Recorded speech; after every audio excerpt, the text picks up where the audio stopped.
Is it starting? We live? I think we are live. Let's test it out. Yeah. I think I got a camera on me. Hey. Hey.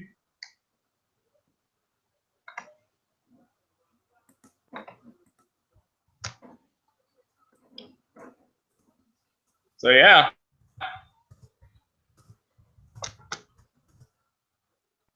This is an AMA. Heck yeah. I'm assuming my stuff's running slow on my side.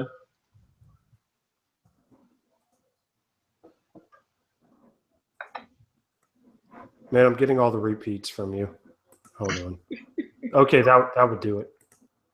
I was definitely playing it twice.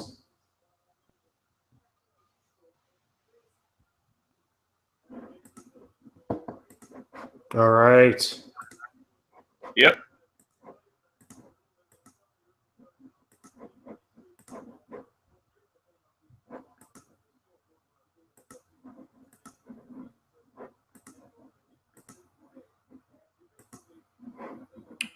Cool. So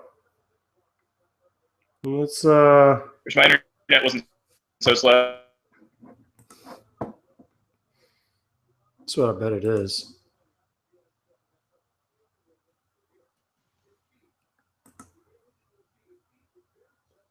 All right, so we got Toronto up next with the 8th pick. I was kind of hurt Jaylen Brown went to Boston. Man, Boston is going to look really weird just because they have like an infinite amount of shooting guards now. Let's send this link out. Let me send this to Garrick real quick. See if he...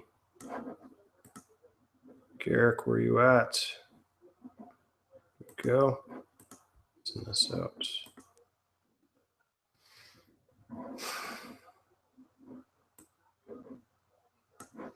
So who do you think the Hawks are going to get at 8?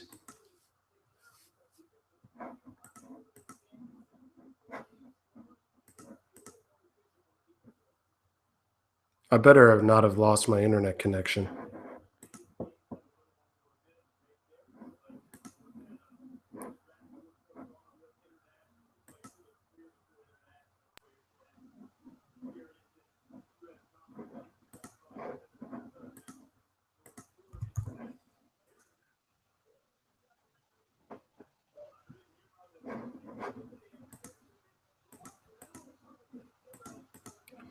Who do you think of the Hawks are going to get it? What are we picking? 12? Yeah, we're picking at the and I'm back now. Sweet. So yeah, we're picking at the 12th spot, Josh. Cool.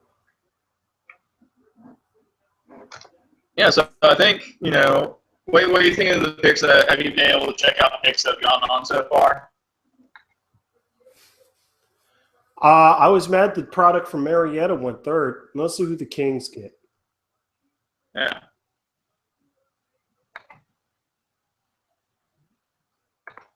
Whoa. Okay. Didn't they just draft a power forward last year? Ooh. So I think a lot of people were saying this was kind of like a game. I think I saw a lot of articles saying this was like a gamble pick for a lot of teams. I'm just curious how Twitter is going along with this right now.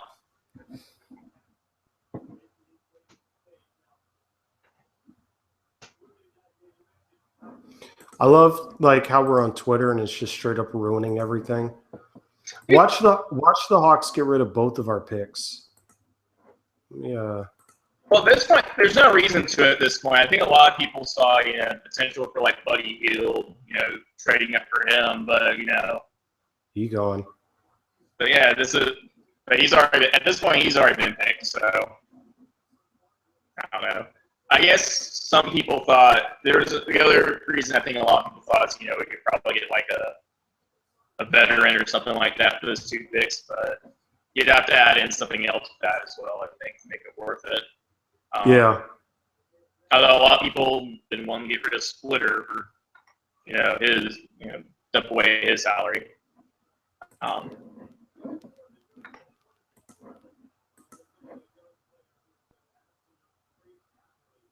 I don't think I've seen anything like with the draft and everything. Like how people wear like ridiculous you'll see people wearing like ridiculous outfits. I don't think I've seen anything too gaudy so far. Hey, try to leave and come back. Your audio is sounding a little strange. Is it? Yeah. Like how's it sounding? Is it coming in and out or? No, it's like I don't know, scratched. I don't know, kind of staticky, a little bit. Okay.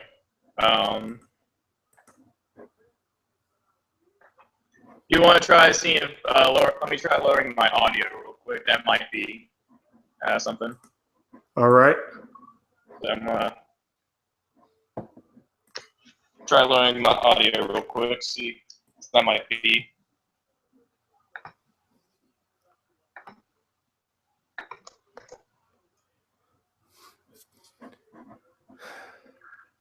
All right, we're getting closer and closer to the Hawks pick. Yeah, we are. Man, guys, where you at? No, I'm just sending invites around like crazy. I know my brother wanted to come on here. Yeah. Our soccer dude. Let me send him a message saying I just sent him an invite. I don't want anything new. Patrick.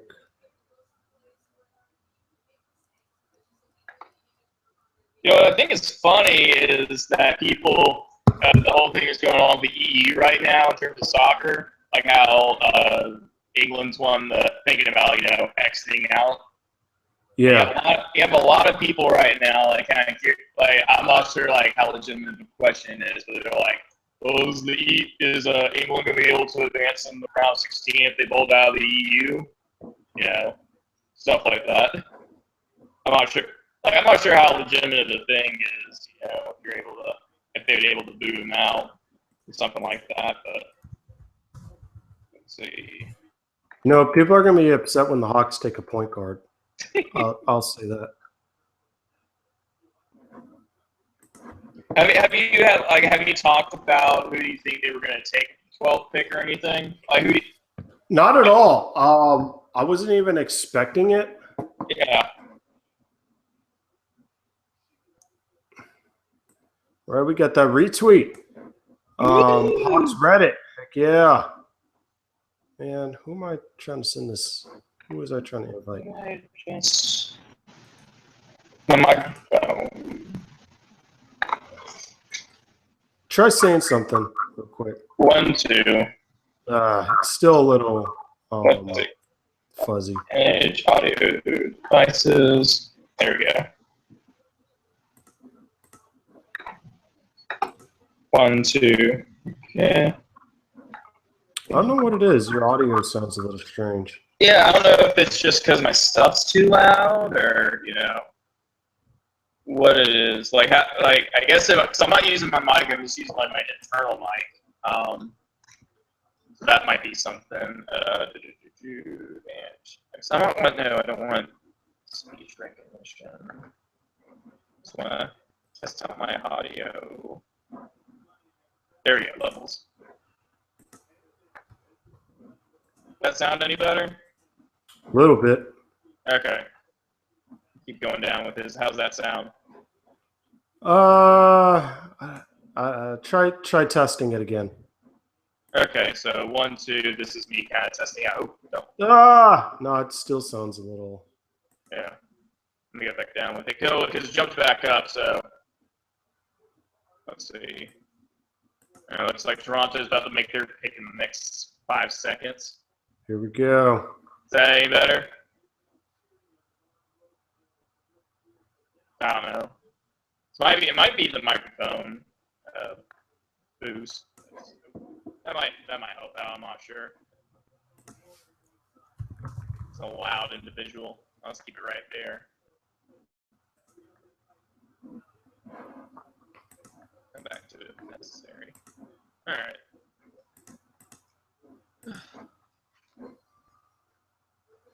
Let's see. The Raptors are making their pick.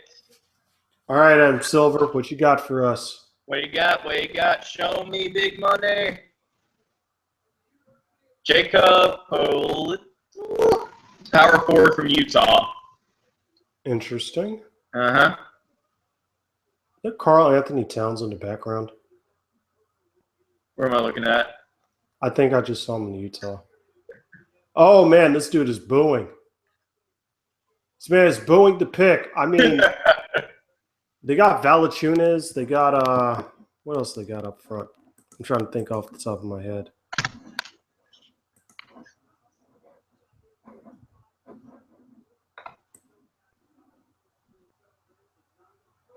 I mean, it looks like he's got a good build.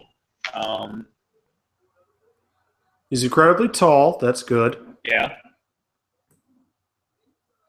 Oh, it looks like Orlando is selecting Sabonis with the 11th pick, according to. Hey. None of these spoilers. No spoilers? Does that mean we get Malik Beasley, the Atlanta product? I mean, that's a possibility. Atlanta. Let me see. Where is all these people said they'd want to jump on and talk with me, and I'm sending out the links and no one wants to talk with me. We don't want to talk to you, Josh. I know. Oh my goodness.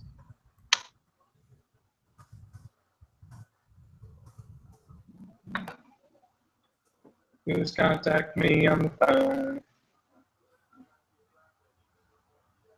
Oh, man.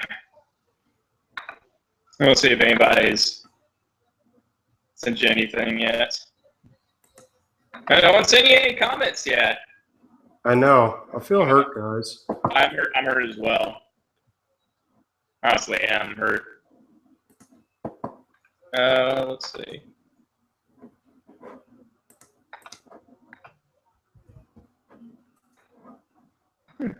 You were able to catch the thing we did with Bob yesterday? It's not. I was out for most of the day yesterday. Yeah. But I'm looking at these questions and I'm like, man, wish I could have spoke with him.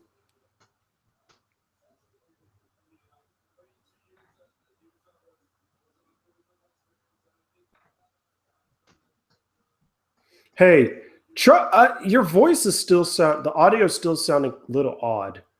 A little odd? Yeah, a little odd. Okay.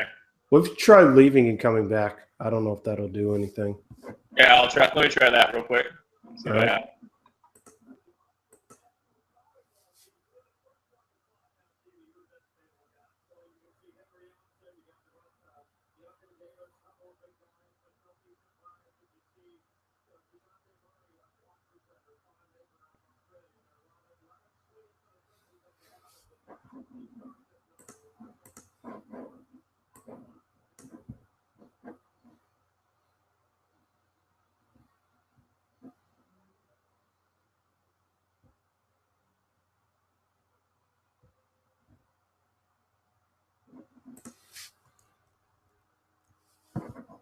So, guys, for everyone listening,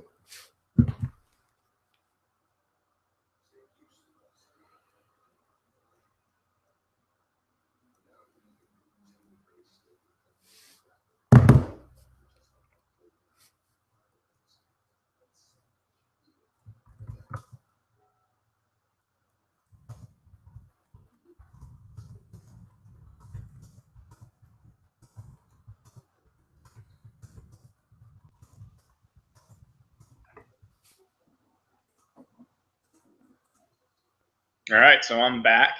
okay, it's clear now. Better? Yeah, a whole lot better. Good. Okay. Yeah, I'm not sure what all that was about. My goodness.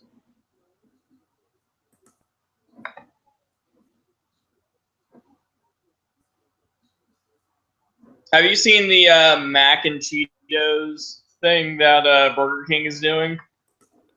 Mac and Cheetos? Mac and Cheetos is basically it's basically kind of like a block of mac and cheese deep fried with Cheetos, like in a Cheetos type batter.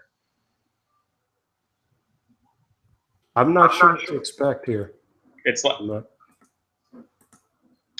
it's almost like eating deep fried macaroni and cheese, just kind of like having the Cheetos dust on it to add to the cheesiness. I don't know. I guess it depends on the quality.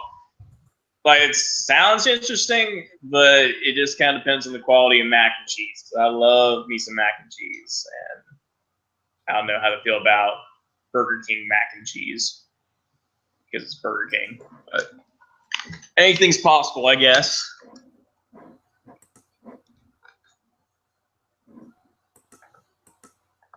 Honestly, you can go in deep fried just about anything.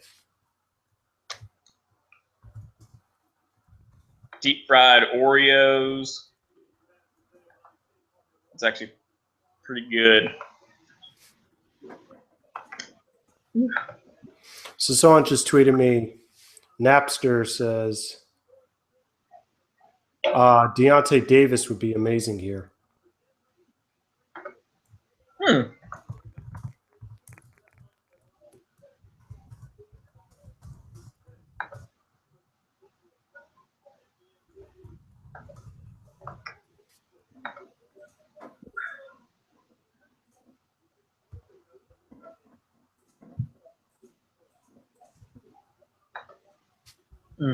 All right, so see, the Bucks are up right now.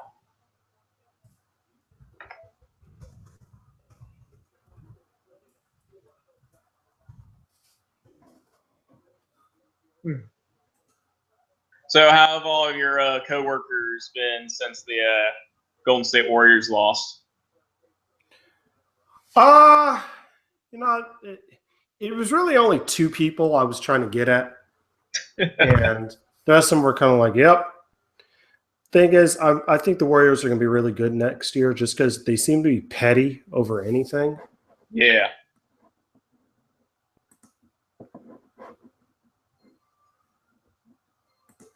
So who's the Bucks selecting? Now, I wonder if it's going to be true who they select. Let's see. Thon Maker from Australia. Oh, boy. An Aussie. He's big. How tall they say this guy was? It's got to be like at least 7 feet. That must be. Dang.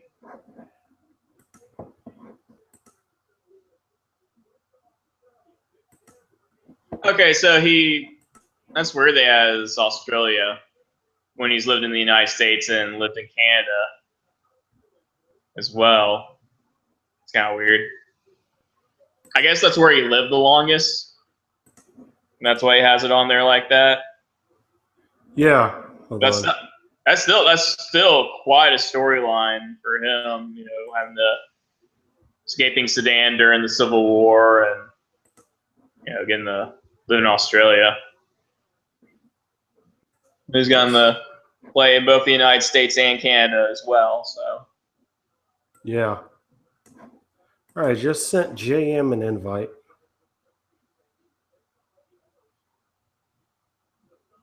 I got to me a Reddit message. Did anybody see? So they had an elite point guard graphic, and Jeff Teague's picture was on there. Wait, say that one more time. They had this like graphic for elite point guards, and I was like, "Oh, Jeff Teague's picture was on there."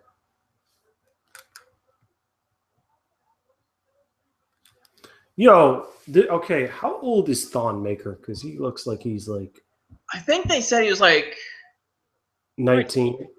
Let me take a look real quick. I think they were saying he looks young, but that he is young, but he looks old. Like, let me see. Thon Maker. Whoa, the Kings have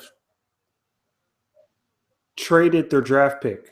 19 years old. Oh, did they? Yeah, the Kings will receive Bogdan Bogdanovic and 3 picks in exchange for the number 8 choice. Yeah. A lot of people on Twitter are complaining about. Wait, from the Spurs? It's not leaking anything. Wait, Bogdan? Like, from the Spurs? What? The Spurs stay winning. Let me see. Where's that? I don't see see it that on Hoops Rumor. Okay, because I don't see that anywhere right now. Could be wrong. Let's see here. How long ago was that sent out? A couple minutes, 3 minutes ago. Okay. Apparently, there's a Jimmy Butler deal possibly brewing as well. What? Minnesota and Chicago are in talks on Jimmy Butler deal centered around trading their 5th pick, Chris Dunn.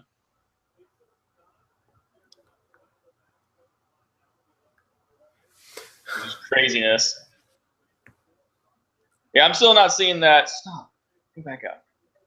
Yeah, I'm still not seeing that anywhere. The thing you just talked about. But yeah, the Thon Maker is 19 years old.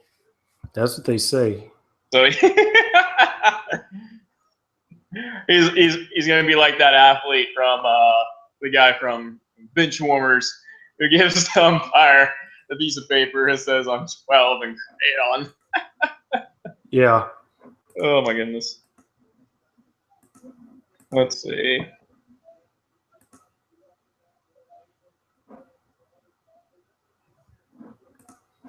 Let's see.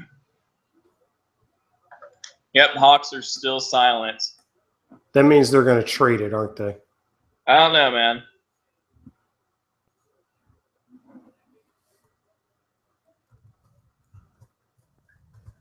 Ugh.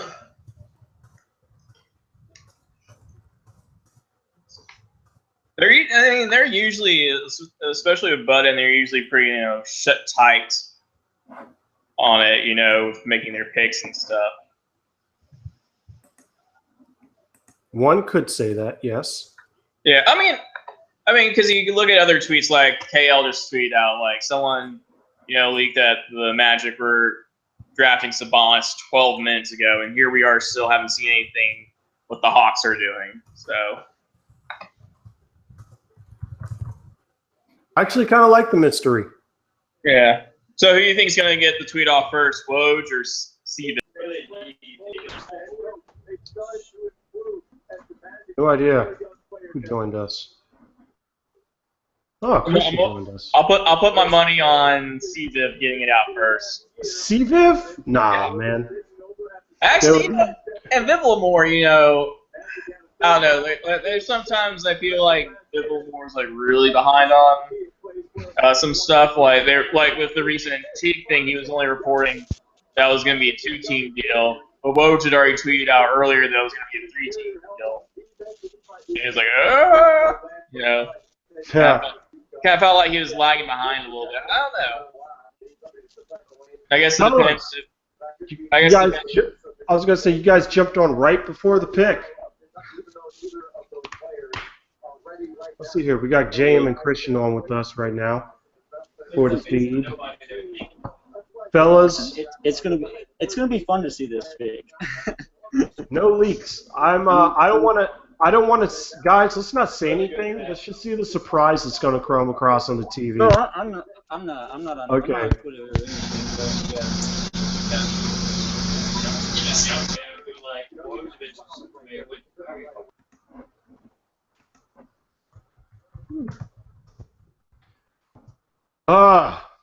you know what? So, did any of you guys catch the Any Given Wednesday, the Bill Simmons Any Given Wednesday thing last night? Yes. Yes. Did you see the Any Given Wednesday last night? No, I didn't see it.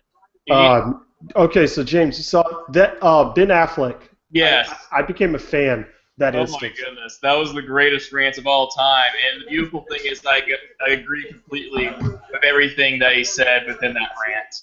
Yeah, a lot of the stuff he mentioned, and then he talked about the whole Eli thing. I looked that up and I was like, oh. I was kind of like, oh my goodness, dude. Sabonis. Sabonis at 11. Oklahoma City Thunder has just traded Serge Ibaka to the Magic. First of What? Yeah, Serge Ibaka is going to the Magic. Serge Ibaka is going to the Magic for some Oh my God, they're losing Kevin Durant, aren't they? Please. And Kevin Durant to the Hawks, please. Oh my God! Watch Durant goes to the Magic now.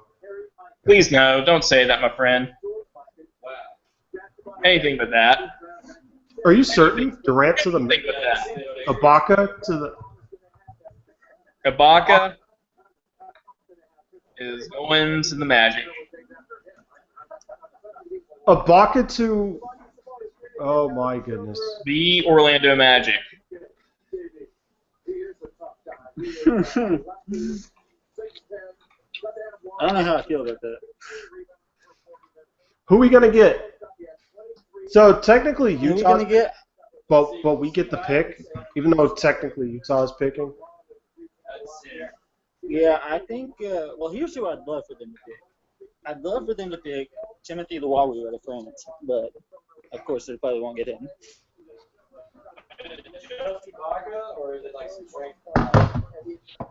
That dude is 6'7" with a 7-foot wingspan, So and is just can run. The way he runs the floor is Oh my just goodness. amazing. Okay, so here I the fall in love with this tape. all right, so here's what the Thunder are getting. The Thunder are getting Victor Oladipo, Ersan Ilyasova, and the rights to Sabonis.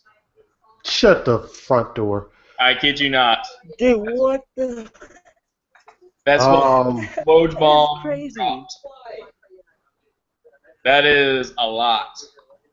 They're getting Ibaka. Oh my. So I don't know what. Wow, that trade. They haven't mentioned it on the TV yet, have they? I don't think so. No. Woj just tweeted it out like a minute ago. Okay, I have no idea. All right, what's going on? Freaking out. So now we're gonna look at, I guess, whoever the Jazz are getting for us this next pick. JM, did you hear this craziness of what you call it? Man, everything my internet screwed up. What did I miss? Last minute and a half? Your volume's a little bit down, but we're hearing that your internet sucks. I got that part, yeah. I heard internet sucks.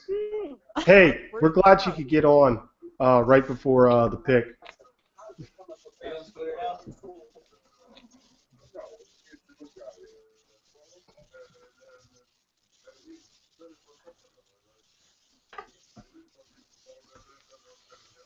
That's crazy. Hold on a second, guys.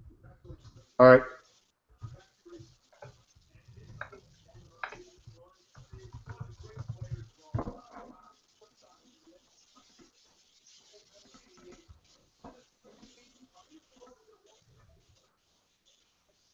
Everybody. Craziness. That is a hell of a haul.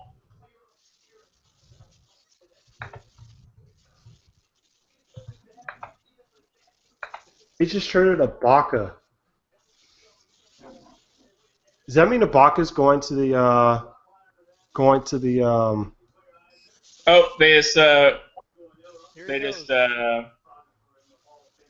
leaked the pick. Woj got it. don't. I'm not gonna say anything. So does that mean Durant's going to the Magic? They're going to get Horford and Durant. Oh my goodness. That would make me cry.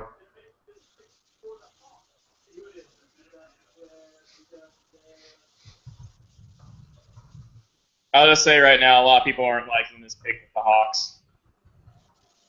Oh. Yeah, I heard earlier. Okay, I heard earlier that they were going to choose between Juan Hernan Gomez and somebody else. I forgot who. I swear to God, if it's one of them.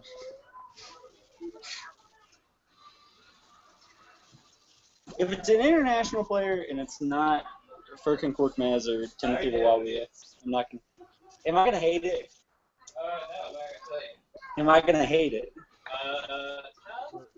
Oh God. All right. All right. Let's see. Tayshaun Prince. Here we go. Pick Tayshaun Prince. Tayshaun Prince. Yep. That's a great pick, you guys. Man, dude. Oh, this D Wade commercial. No.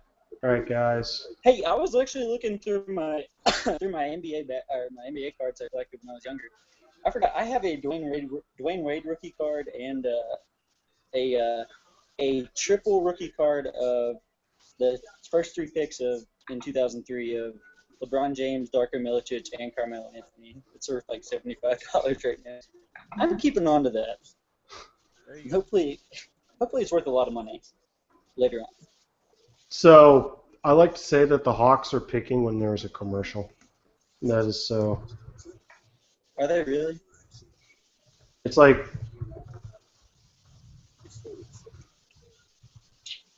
Do you see where? Did anybody else see where Reese Waters said that or crowned Buffalo the most miserable sports city now? okay. There's a So line in there. Me and Josh. Like, he didn't even include. Me and Josh had the last couple of days.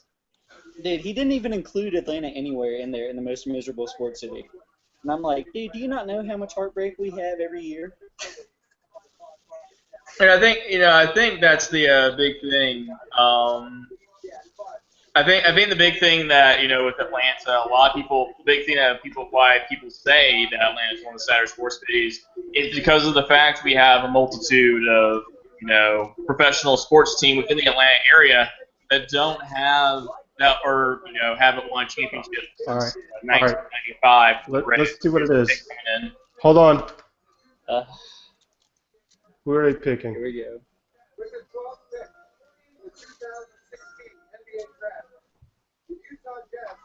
What? Oh my God! Why? This early? Yeah, that's basically what people were saying on Twitter.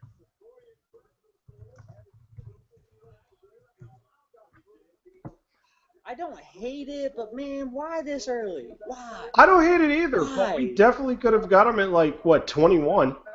We could have got him at 21. I'd have been fine at not picking him at 21 too. I guess it's because he looks like Damari Carroll. All right, so okay, Woj. No, never mind. It's big Woj. I was about to say I saw something, but that's the thing I hate about draft night is all the fake Woj tweets. That's the thing I hate the most. That's the thing I hate the most. Oh my goodness. This early? Yeah. Oh, Hawks. Yeah, based on my grades. Hey, and Hawks Reddit said the exact same thing to me. Yeah. As I did. He says, "Oh, is that Damari?"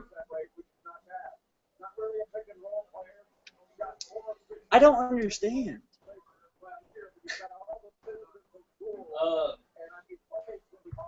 I mean, he helps with everything, like rebounding and shooting. Plus, he's but naturally involved in neon colors. Yeah. But wouldn't you? I mean, he's a 4-year player. Wouldn't you rather take somebody like Patrick Buchaw? Somebody that has the same length and is younger, and actually has enough shooting and defensively is pretty much the same thing, and has much more potential than Taurean Prince. I don't think Taurean Prince has a lot of potential. Well, that's a 4-year player. We should have seen it coming. Anyway, at least we didn't take Thon Maker with the 10th pick. Yeah, that's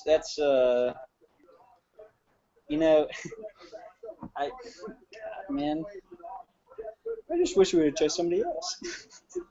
Taurean Prince was homeless, and now apparently he was homeless before. Well, all right. Well, that's a good story. All right. That's a good story. We got a good storyline. I can rally behind that. He looks good playing behind Kevin Durant. We'll go with that. Yeah, there we go. I think someone said they wanted to see him behind as like Baze's backup, I guess. Yeah, but seeing as how we're gonna give 30 minutes to Al Horford, I don't even know how we'll be able to keep. Yeah. Baze on. Well, that's what I'm saying. If Baze goes away, then You act like that's a bad thing. Yeah, then we'll just start Schroeder, Tim Hardaway Jr. and Kyle Korver. I mean, you act like us losing Bazemore is a big thing. It's not. It's It's not. not huge, but it's. I like Bazemore. I like how young he is, and I feel like paid Al Horford $30 million. I feel like Kim Bazemore's worth it. I think he's worth it enough to in our system. I would resign. Okay. Shooting wise, no, but I mean Kyle Korver's up for a contract year. He's not going to start. I mean, I'd rather pay Kim Bazemore and then draft a shooting guard. Somebody like Patrick McCaw that can actually. I don't know. I'll Denzel say Valentine this. would have been a good pick too.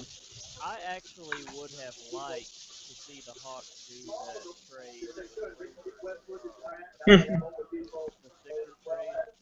Apparently, and Tayshaun Prince was the guy. Torrent Prince. Damn it! Get your. Sorry, Excuse me, I didn't mean to say damn it. Damn it! I said it. Damn it. Torrent Prince. Apparently, Prince was the guy that the reporter asked how they got out rebounded Yeah. after they lost to Harvard. Yeah, I was saying at least we have a guy that can rebound, and at least his interviews will be funny. Yeah. Yeah. I mean, okay, he could shoot, defend, and rebound. Something that we need. That's a lot of So. things.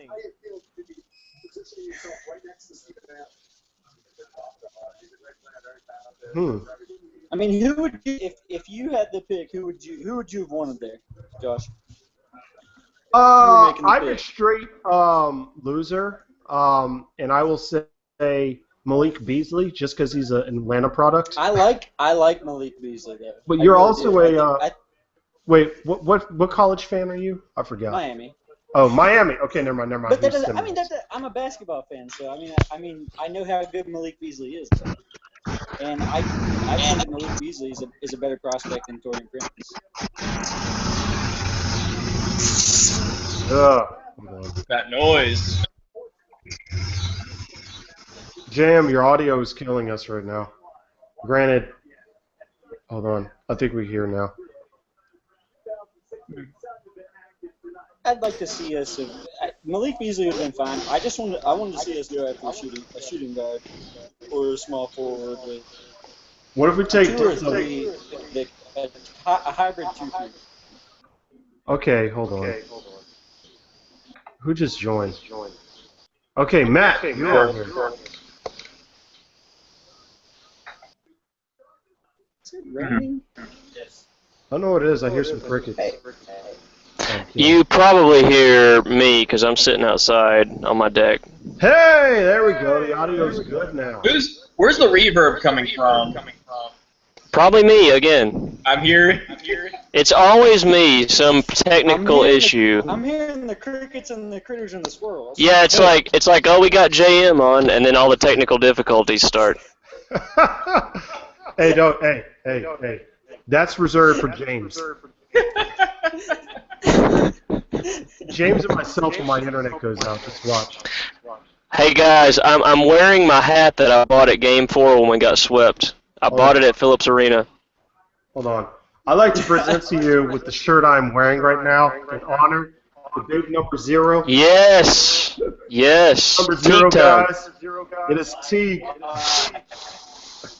Rest in peace. Dude, it's Teague time. Guys. R.I.P., By the baby. way, I think the Pacers are going to be really good. Really? Don't say that, Christian. Stop. Okay, I think really that, but do. then I think they might be rough come defense. Suns making their pick. The Suns. Larry Bird doesn't give a shit. Doesn't care at all about defense. The Suns are going to take Cedric Sabalos. Yep. Hey, Papa Giannis.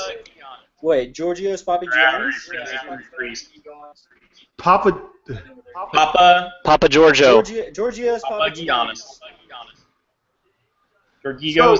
I don't know how you pronounce that. Wait, is he coming from the stands? Huh? 7'2", 240 pounds. Good lord, that is a big guy. It's just, That is a. I had him at. Sweet hook drop. Hook drop. Not in a mock draft, just on my big board.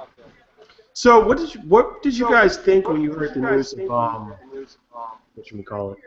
Jeff being traded? Well, I knew wasn't a huge. you knew it was coming. Yeah. I knew it was coming, but It was just a matter of what we were going to get. I wasn't a huge fan. I was actually kind of well, me personally, I didn't think we could get. I didn't know if we could get the 12th pick with them. I thought we'd have to package the 21 with the 12 to get them. So I don't know. It was past my expectations, but So I what wanted happened to the some- Philly trade? That's what I was talking about. I wanted some current players, and I actually liked that Philly trade, that rumor. That would have been nice because you would get Noel, a big man, and you would get. I think the Hawks were trying to get Covington, who's not a great player, but he's a good wing player, and Stauskas. I haven't watched a lot of Stauskas in the NBA, but I know at Michigan he lit it up, man. He's a good shooter. Yeah, we're looking for shooters, so that to me that would have been a really nice trade. So I don't know what fell through there. So I don't know if all that would have been to offer. Stauskas and Noel. Because it seems like Noel alone was a huge thing, but Stauskas, I don't know. We could have played some really nice defensive lineups with Noel. We could have. You got Thabo and Noel, Horford if we re-signed him. So you could have really had some nice lineups there. And Covington, how tall is he? Isn't he like 6'9"? Okay, I think yeah. I think all that means we would have had to given up more besides Teague. Like I'm thinking like next year's draft pick and stuff. Maybe straight up Teague. We would have had to throw in. What were you saying? Throw in John Jenkins. No. John, where did he go? Isn't he on Sacramento now? Or something like that. Poor John. I kind of wanted Wade Baldwin tonight, but then I was like, man, the last time we drafted a Vandy player, I don't know. The more I think about this, Torn Prince, he kind of fills all the holes we need. And he's got the dreads, man. The Damari dreads. Yeah, and he's sarcastic in interviews. He doesn't GAF. Yeah. I actually kind of like it now that I think about it. How big is this guy? Let me see. Torn Prince. I mean, we probably could have gotten him later, but there's no promise we could have gotten him later. So, I don't know. He's a 6'7", from Texas, 200 pounds. Who? I'm just looking at Torrance Prince's quick measurements. Yeah. Is this a guy you guys think that makes the opening night roster, or is this a guy that ends up on the Austin Toros or whatever for a little while? That's a good question. I think he's on our roster. Opening night roster?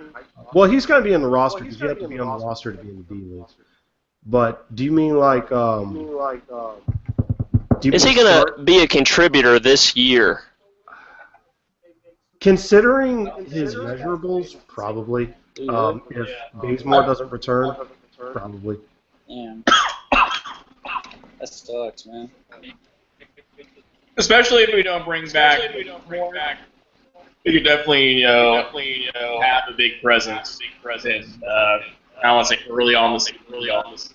Definitely within the season. Now, C. Viv keeps tweeting that the Hawks have enough to max 2 players. So, I mean, is there a chance that we bring back Baze and Al? No. No. We're not. We're not. I hope Al we and max out. you mean you're hoping it's Durant and Al, right? Yeah, but that would take like $800 gorillion. Okay, let's fantasize for 1 minute here, Jalen. Let's Would do you it. be All willing right. for the Hawks to spend that much money for Kevin Durant? Yeah, and keep everybody else. Yeah, Bays, Gaze, and Horford back. Durant. Yeah, just tax the whole city like a little bit extra for like 2 years. I will. I don't know. I will get season tickets even though I don't live in Georgia. I'll sell them off to you guys. We can like divide up our season tickets. They could hold the construction of Mercedes-Benz Stadium. There goes Denzel. Don't finish it and just use the money to sign Durant. There goes Denzel, guys. Who did you get drafted by?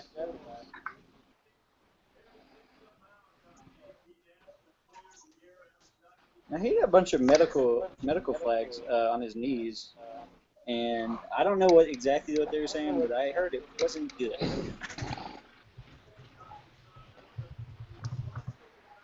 Is there any chance that we bring back Bazemore and let Al take a walk?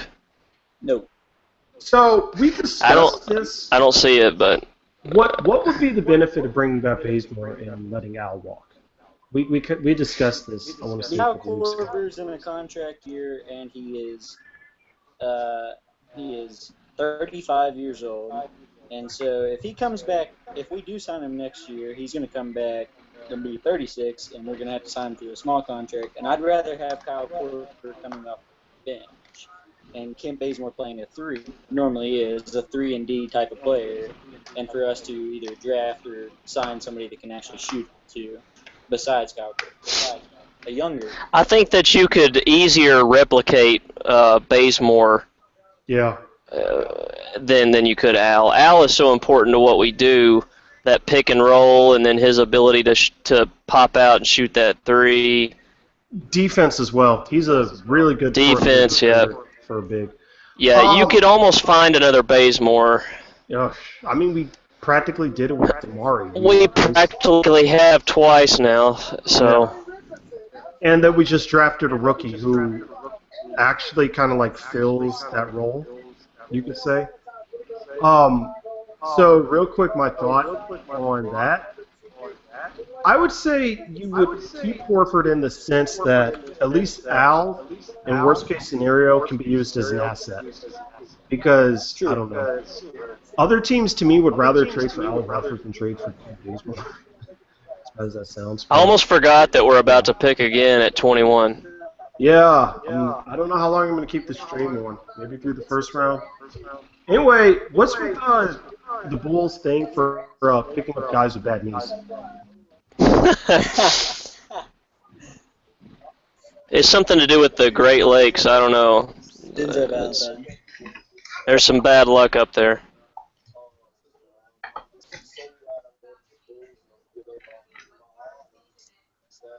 All right, who's going to be drafted by Denver again? Denver should go after Henry Ellens. That would be the best pick. That was a good stretch forward. I really like him a lot. Brimby? What's that guy's name from? Oh, DeAndre Bembry. Yeah, the guy with the afro. Bembry or Barimbry. The guy that scares me because I look at him and I think Josh Childress. Josh Childress was nice. Which also, while I was looking through my NBA cards, like when I was younger, I have a Josh Childress rookie card for the Hawks. I saw that earlier. He went to Oak Hill, didn't he? No, he didn't go to. No, that was Smith that went to Oak Hill. Who? Yeah. I live like 45 minutes from Oak Hill, and I went to their basketball when I was like 12. Their basketball camp in the summer, and you meet a lot of good basketball players when you go to that basketball camp.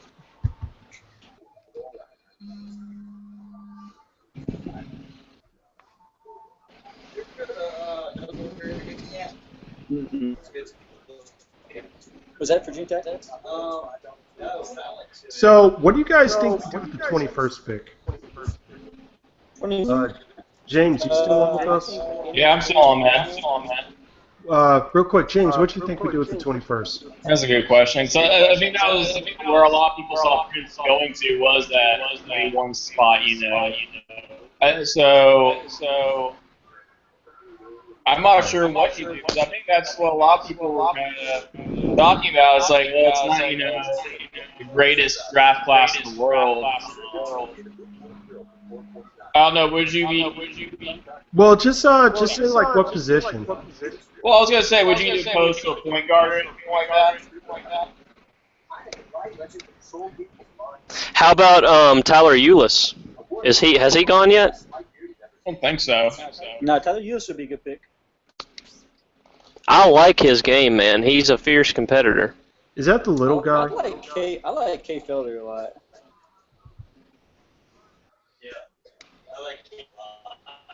Yeah, well, we got to have a backup point guard. I would think I was gonna say Brembry.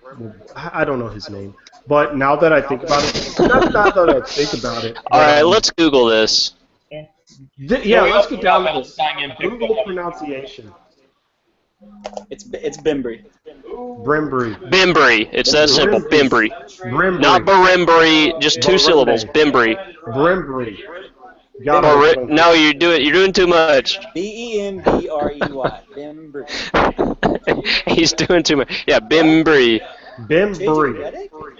Bimbry. Just two syllables. Yeah. No way. Bimbry. I hope we draft that Bimbry guy. All right. Well, cool, man. My Western Conference Vegas Grizzlies. They traded for JJ Redick. I fucking love JJ Redick. What just happened with JJ Redick? JJ Redick. He's on the Grizzlies now? What? I'm not seeing that. Are you looking at Woj? Oh my god. Oh, I'm looking on Reddit. I'm seeing it. Or not on Reddit, on Twitter. I haven't seen Woj post anything about Okay, it. so Mark Stein just tweeted it out. Serge Ibaka to the Magic? Jam, real quick. You said Prince was kind of like, I don't know, something we needed. I feel like that was the Hawks guy, but they took him ahead of time, just in case he was gone. I have hardly seen him play at all, but all I know is that he has dreadlocks. In that interview. And we, the last guy that we had with dreads was all-star level. So we're probably going to lose Bazemore. So we're bringing back Damari Carroll Jr. in this guy because he's got dreads. I watched his scouting reports, Torian Prince, and I read much about him. To know that I love his size, I really do, and he's got potential as a 3-and-D, but how is he? Is he a? He has to be more than a spot up shooter. He can do a little more than just spot up shoot, but what's his perimeter numbers? Is he a? How well does he shoot the three? Because I honestly don't know. He's got to get better at it. I think he was 36 or 35%. That's not terrible. That's not terrible. Yeah, we've seen guys come to Atlanta and improve that. So. I mean, and you say he needs to score off the dribble. Damari he just needs to improve his spot up shoot. He needs to do more than that. Just to become he's a perfect. If with his skills right now, if he continues to improve with what he has, he's a perfect NBA role player. I mean, he's perfect for us. But I don't know. I just like I said, I just wouldn't have drafted him at 12. Yeah, well, Jaylen Brown surprised me at number 3. That surprised me as well. You just never know. So who franchises are targeting. So the Celtics have just an infinite number of shooting guards on their team. Do they have anyone taller than 6'6"? I mean, I'm joking, but you know what I'm saying? They all Sullinger. look about the same. Sullinger and Olenek, then maybe Jay Crowder, and then everyone else is the same height. They're kind of like the Hawks back when Mike Woodson was coaching. Like every player was 6'6" to 6'8". 6'7". Just Yeah, 6'7". a whole roster of small forwards. Wait, what did the Kings do? Oh, DeMarcus Cousins is tweeting, "Lord, give me strength." Yeah. What did he say? Is that for the Kings trade? He might just he might just be saying, "Lord, give me strength," like just at random, you know. That might not have nothing to do with the draft. He might be about to work out and he just needs strength, you know, to lift the weight. I will say, I like Prince just because of this interview, and that alone right there, it's very high in my book. So Josh is going to look like Tormenta FC is going to get their first home win in franchise history. Who? Wait, who's getting their first home win? Tormenta FC is the pro soccer. Okay, someone has a repeat. They're so far I think it's Jay. 2-1 on the road, but they've been 0-3 at home. So far, it looks like they're about to get their first. Thank God. Winning is good. Yes. Winning's always good. This is their first in the league that they're in. It's pretty good. It's good for the states. You know, more people will start coming to these matches because they're averaging about 3,000 match at homes. We'll bring in a little bit more. Oh my goodness! All right. What pick are we on? 16. Boston. Yeah. Y'all are gonna have to let me know who they pick because Boston has like I have a 69 storm- picks. I have a storm going on right now, and I have DirecTV. Yeah, I've got something blowing in here. I think that has a lot to do with my technical difficulties. Refresh. Oh, Josh, I think you got a question. Oh, I got a question. Let me refresh this. Hold on. Let's see. He said. Where do you get all of your swag? It basically asks what you think. Sucks. He asked, "What do I think of the 12th pick?" And says, "By the way, not the best timing for an AMA." Well, little Cougar, I'm hoping you're an old woman. His name is Coog1117. He went to Washington State. Okay. So, are you an old woman? No, I'm kidding. I live on the West Coast, so I can't exactly get home earlier. Thanks, I know. 12th pick. I think we reached. However, I think he is the guy that the Hawks wanted. He fills an immediate need. And I think as long as we have him on the rookie contract or whatever, we can actually grow and develop him and not watch him like chase money like Bazemore and Damari are going to do after a year or two.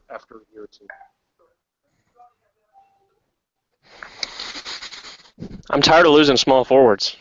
Damn it. Yeah. I mean, that's kind of like we're getting him as a rookie. Kind of like keep him with us because all of our guys we just picked up a free agency or trade. Doesn't it make you mad that these two guys we got on the cheap come in here and benefit from our system and then go and leave for like a bajillion dollars? It just pisses me off. But hey, you got to get it while you can get it, I guess. True that. So, quick story, guys. How's that work? and I started to get tweets about how do I feel about the Hawks, and turns out Jeff Teague was traded. My heart hurt a little. Yeah, but it's kind of like when you know that a family member is sick Yeah. and then they die. You knew this was coming, so. I knew it was coming, and at the same time, I was like, oh, we got the 12th pick for him. That's better than I thought we could have got. Considering, teams know we want to trade him, and he's on a contract here for an incredibly cheap contract, meaning he's going to want to cash out. All reports were that Atlanta was looking. Found Torn Princess. Wait a second. Oh yeah, you got to retweet that so I can follow. Well, I can't tell. Dennis tweeted it. I thought Atlanta was looking for a current player, not a pick. I thought they were going to try and trade Teague for an established guy, or turn the 12th and 21 picks into either a higher pick or an established player. But they didn't do that. They just used the 12th pick. So I was surprised by that. Yeah, me too. I was kind of hoping they would try to move up, but alas. We got the home win. Hey, is Scalabissier still on the board? From Kentucky? Yes. Who? Scalabissier from Kentucky. He came in with all that hype, but he didn't have a very good year last year. I think he might have the potential to be a good pro. I think he's one of those guys that was just kind of like ho-hum in college, let me get this over with, and might actually have a decent pro career. I could be wrong. I feel like he is going to be awful. No, hey, it's not that he might be. It's not that. It's that when you watch his workouts, the dude one-on-one, he'll win a street ball tournament any day. One-on-one, don't challenge it. If there's a 5-on-5 game or anything and he's part of it, the dude looks lost. That's why he did not perform that well. I fucking hate this pick. I love the passion. I got a Celtics fan in the house, so he's a. Grizzlies are going to take Baldwin. Oh, it's because they have like 90 guards. Who? Grizzlies taking Baldwin. That's a nice pick, Yeah, I think. Dude, this dude is big. I like this guy a lot. Oh, you mean he's taller than like 6'6"? I like a lot of the international prospects.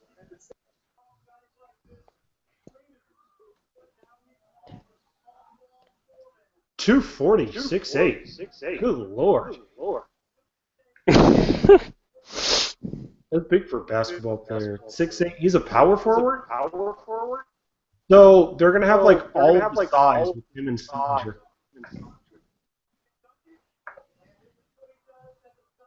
Okay, I don't know. Can he actually shoot further than saying this? Yeah, no, this kid's good. I'm telling you. I like this guy a lot.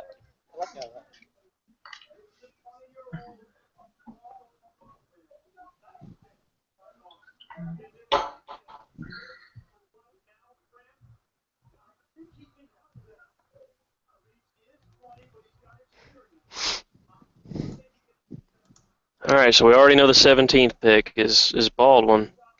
So we got 3 more picks to Hawks. You're gonna get Wade Butler. Yeah. According to Twitter. You know, I don't even really watch the TV anymore. I'm watching it just because it's pure entertainment. But also, I'm not trying to ruin anything listening to it. Sorry, I'm giving like spoilers like crazy, so I'm gonna stop doing that. We have to get the instant reaction from all of us at the same time, James. Oh my God! Yeah. They picked. Yeah, that's what we need.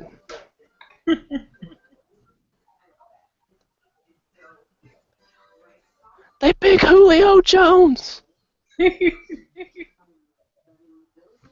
Oh, I love this. So Dennis Schroeder sent out a text tweet saying, "Welcome to the Hawks at Torrent Prince. Hashtag ATL Hawks. Hashtag Schroeder Swag Team. Hashtag DS17. Hashtag FG. Hashtag Good Flex Game. God. Hashtag Team Bros. Hashtag the Golden Patch." Did he run out of characters? Damn. Oh my God, this is our starting point. Hashtag. That is our starting point. Hashtag hash brown. Don't Man. hate on him, man. Y'all wanted this. Y'all knew Jeff Teague was gonna get traded. Y'all did nothing about it. Listen, I'm down for this. It's time. I ripped Dennis Schroeder all year, but he showed me something in the playoffs. I'm ready. It's his time. You saw game 4 of a game that we got lost and got swept in. Okay, so here's the thing, guys. We killed Schroeder. He wants it. Therefore, for us killing Schroeder last year, that means that we're not going to be trendy when we do it next year. That's true.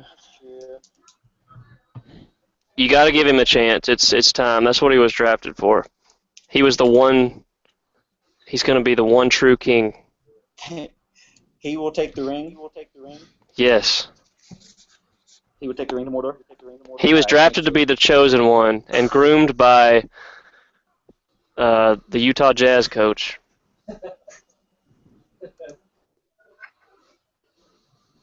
What if Torrent Prince turns into Kawhi? Every time I keep wanting to call this guy. You remember that point guard for Florida a few years ago, Torian Green, when Noah and Horford were there. I keep wanting to say Torian Green for this. This Torian Prince guy. You know. Hopefully we re-sign Al Horford, and instead of giving the money to Kent Bazemore, we just sign Mo Spates. Like we're just trying to recreate that. Oh my goodness! Mo Spates, the greatest tweet of all time, when he said, "Do it post to rain today." Okay, guys. I looked at Torrent Prince on NBA Draft.net. I'm just going to tweet right now what his NBA comparison is. So hold on. LeBron James. Hold on. I just want to point it out. All right, just tweeted it. All right, I'm clicking. You need to look at this tweet that Hawks sent out to tune and jam on Sir Foster's keyboard.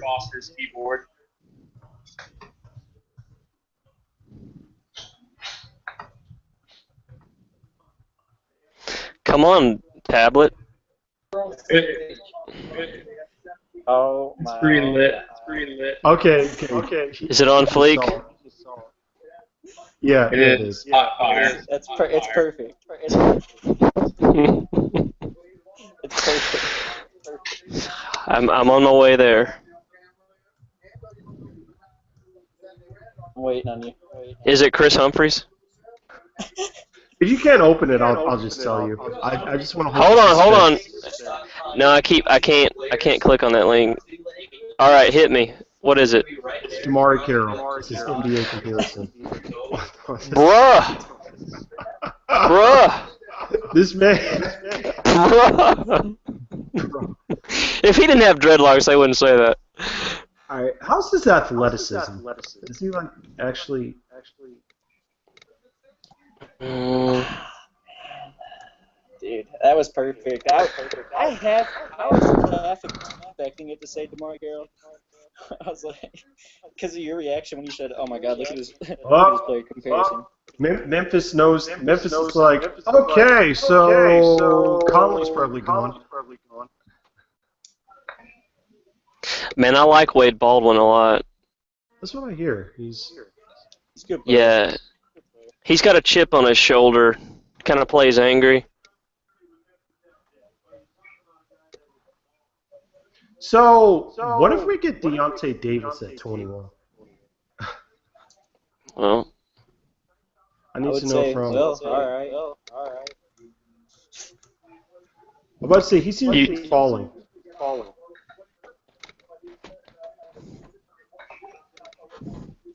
I don't know. I just don't know what direction they're going to go in, but I feel like he's going to go internet. They're going to draft him. Let's just draft some foreigner and stash him. That's what I feel You like know they're that's gonna what's do. going to happen. You know that's what's going to happen. Why are we even waiting around? Hey Josh, I'm gonna have to go ahead and get off. It's fun hanging out with you guys. Have fun with the rest of the podcast tonight. All right, man. All right, stay easy. See you, buddy. Ladies, man. All right. Where do you guys think Conley's going to go? Since they just drafted Baldwin and They got JJ Redick now. yeah, they got JJ Conley Redick. is Yeah, in Alex. I saw where they were probably going to try and go after him. Dude, listen, you're all fuzzy right now, man. Oh hell. Okay, hold on. Keep the faith. All right, how am I sounding now? So good. Sound good. Okay. All right. I'm using actually my PS4 headset. You're on PS4? Man, I got my Astros Yep. there. Oh, I gotta find you then. On here. Wait, you Oh, dude. I gotta add y'all. You guys are Sony guys? Yeah. Just I have an Xbox One and a PS4. oh man, my man. I play PS4 though. That's cause I'm big into Call of Duty and esports.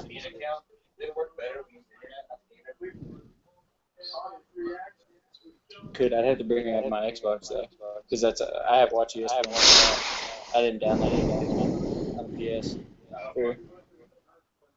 I just play NBA or Call of Duty. If you're a multiplayer, did you play Rainbow Six Siege? I didn't play it. Nah, I wanted to do that. I watched a bunch Man, of games I'm not big on shooters, but that son of a gun is awesome. Oh yeah. Detroit Pistons about to select. Oh wait, I gotta be quiet.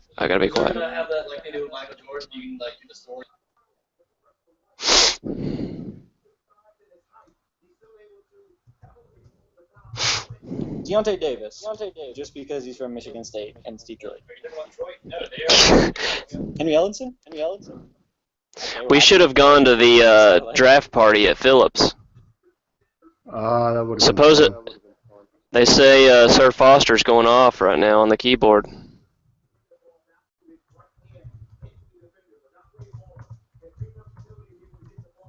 I love when Sir Foster starts playing that. Dun, dun, dun, dun, dun, dun, dun, dun, dun, dun, dun, dun. Yeah, Josh. Who do you want the Hawks to go to 21? Are you guys up? Yeah. Oh yeah, y'all got 86.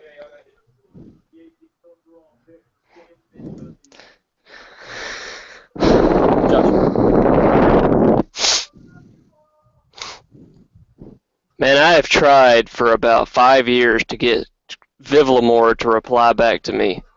It don't matter what I say. I can say your mom is ugly. What do you think about the draft? I can say that's a great article. This man does not reply. Maybe he hasn't blocked you, has he? I don't think I'm blocked, no. Dude, He just I think maybe he... It's just those AJC punks, man. They don't reply to anybody. They don't reply to anything. Well, I could tweet to him that, like, hey, meet me at Kennesaw, and I will give you $500,000, and he would not reply. I've tried. I just want him to reply one I was time. just down there. I was visiting my dad for Father's Day. I was down there he lives in Kennesaw. And I gotta go back down next week for July 4th. I'm actually going to the Braves game on the 2nd. That's a Saturday. Oh, dude, I should go then, man. I was looking. Dude, it sucks whenever, because I usually do the Peachtree Road race on July 4th, and then we'll go to the Brave game that night.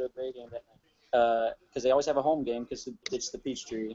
And my And wife it's the big- wants it's to the do big some circus. shopping afterwards, so.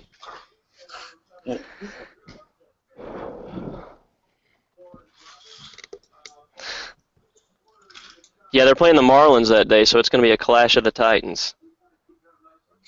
Two World Series contenders. Not gonna You're lie. just going to hear yakety sax playing the entire game. Yeah.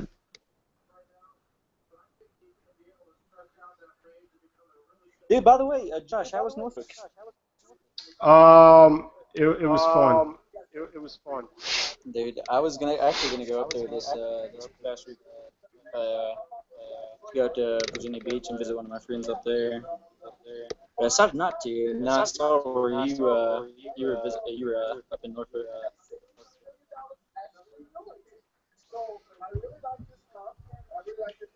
Nah, it was cool.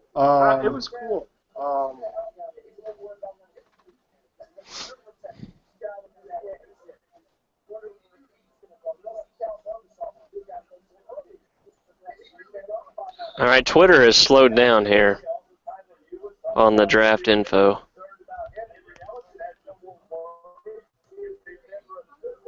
Listen. All right, hear me out, guys. I'm all ears. We got a draft at 21.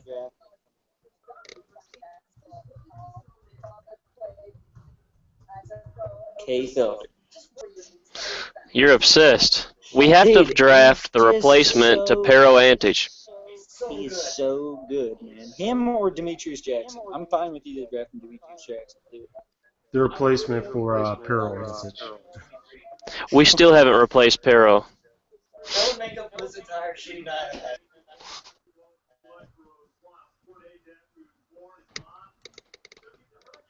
It's funny, man. Pero went back overseas.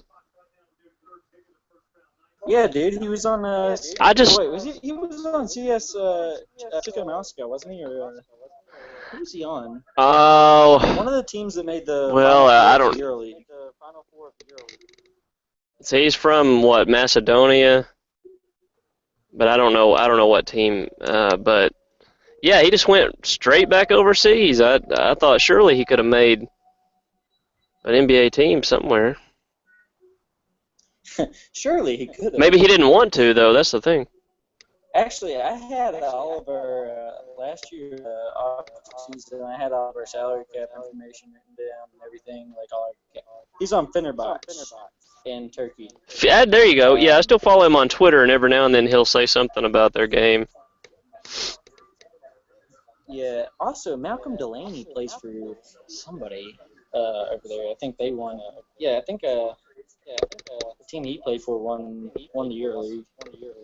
I keep up with European basketball. I couldn't believe how much of a whipping boy Pero was on like social media and radio and stuff. Because I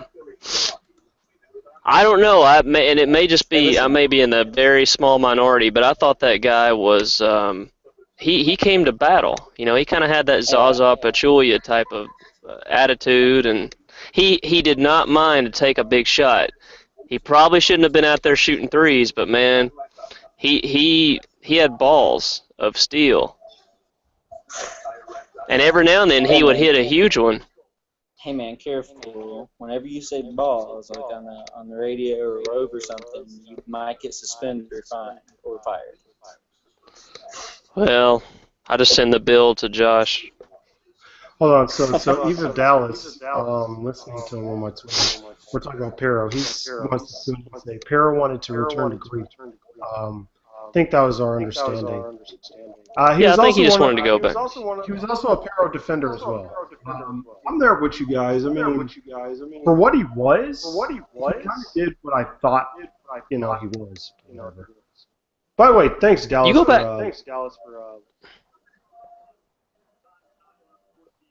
You go back to some of those playoff games last year.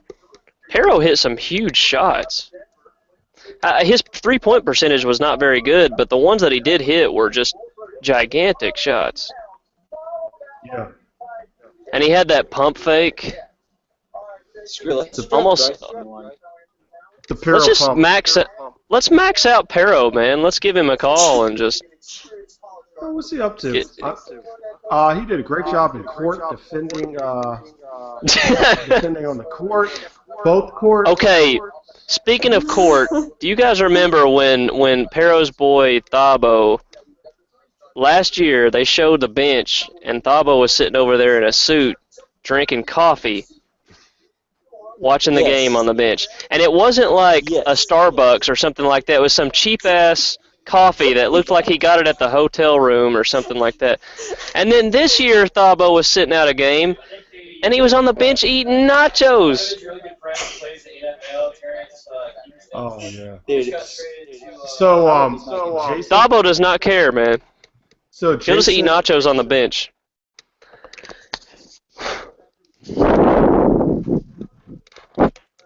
All right.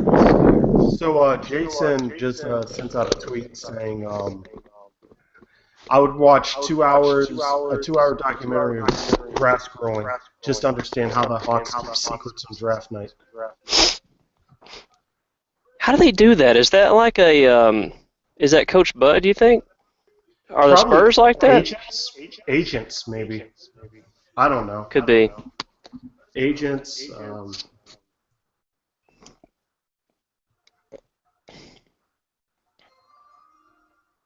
All right. It wasn't always like that, but the last few years. Since the fairy era. Ugh. Yeah. Well, there went that dream. ooh, I like that.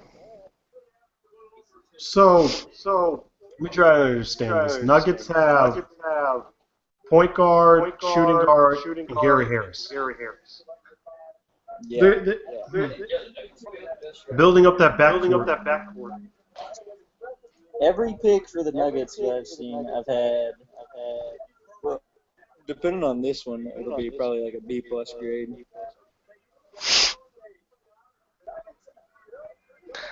Now the guy that just went 19, I saw him in a lot of mocks for the Hawks at number 12. Has that gone across TV yet? Hold on a second.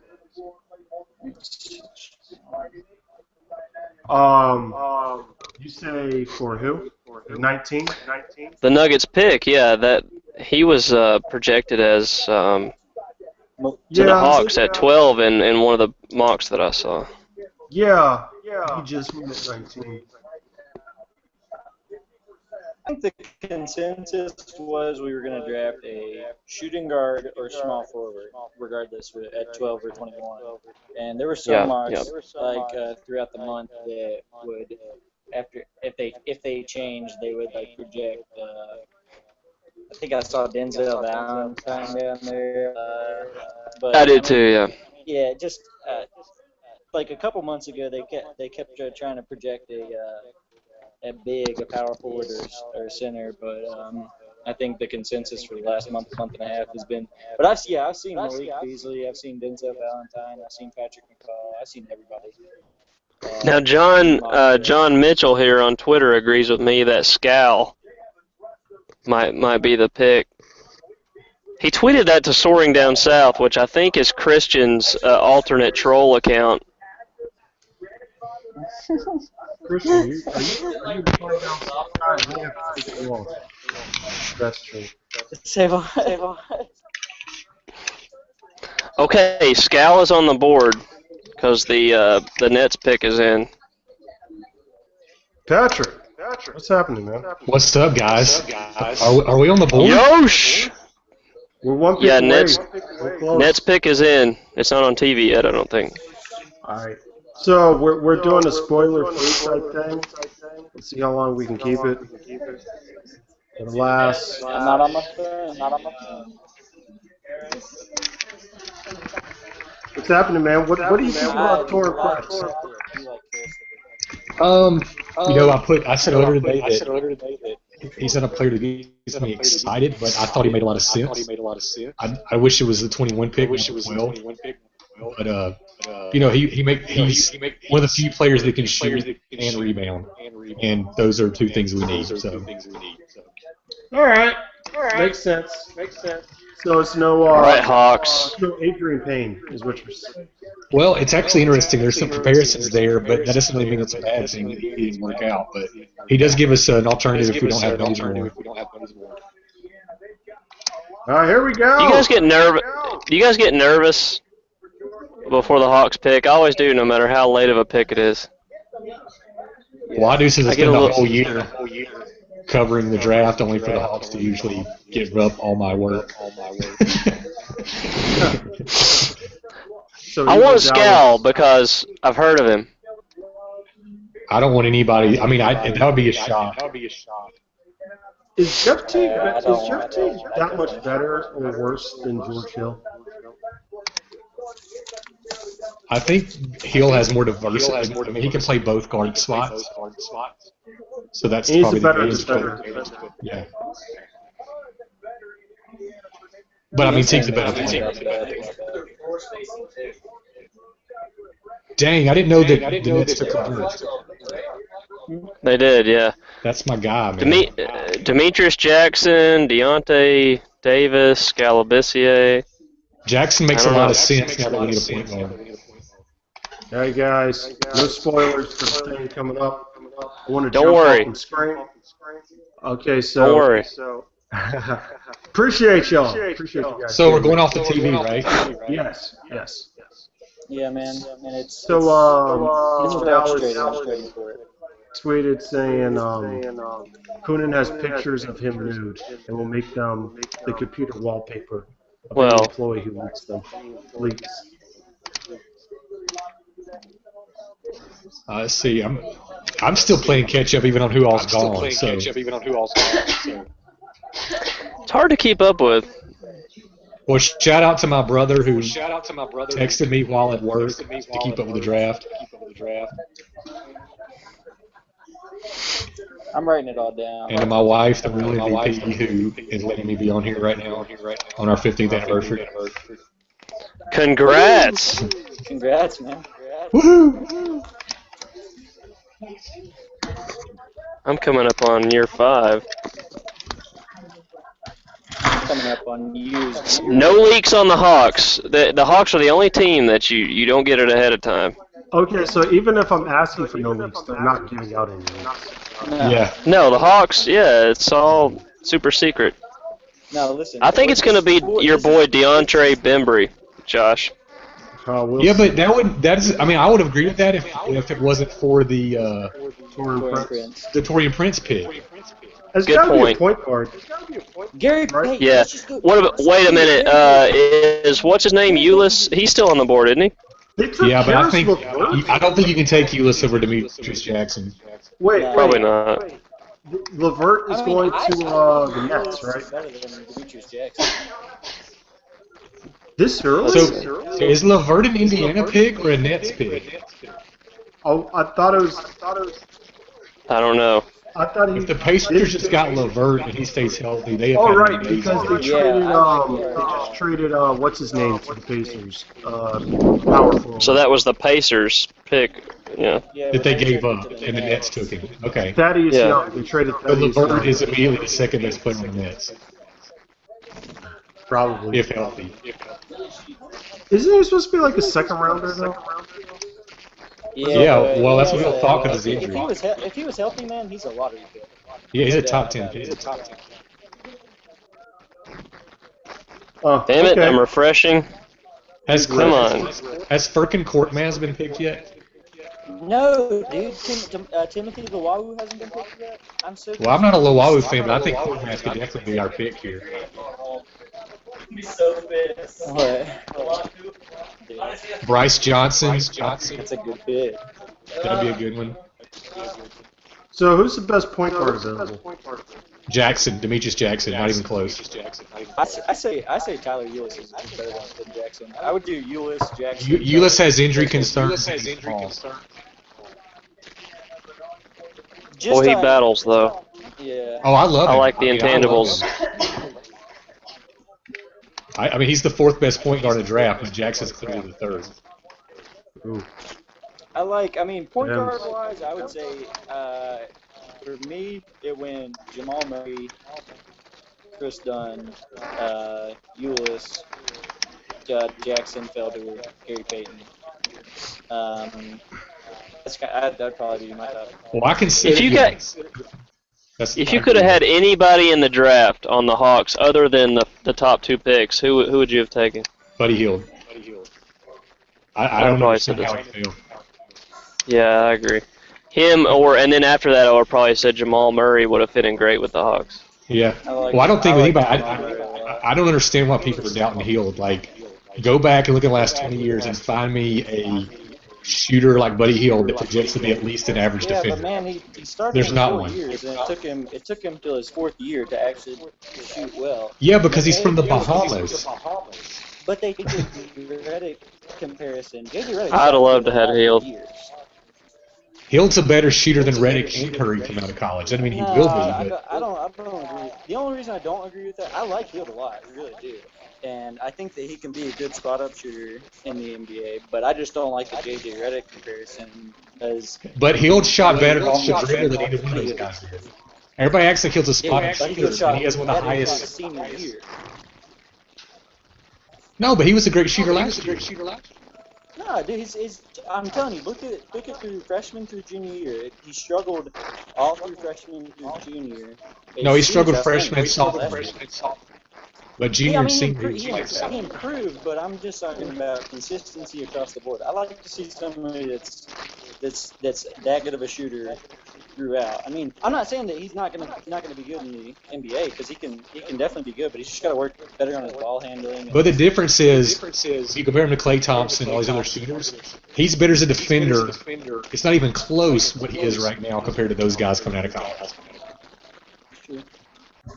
Still no leaks. We're trying to find the leaks. Dude, nothing. Nothing, man. I'm not looking up anything.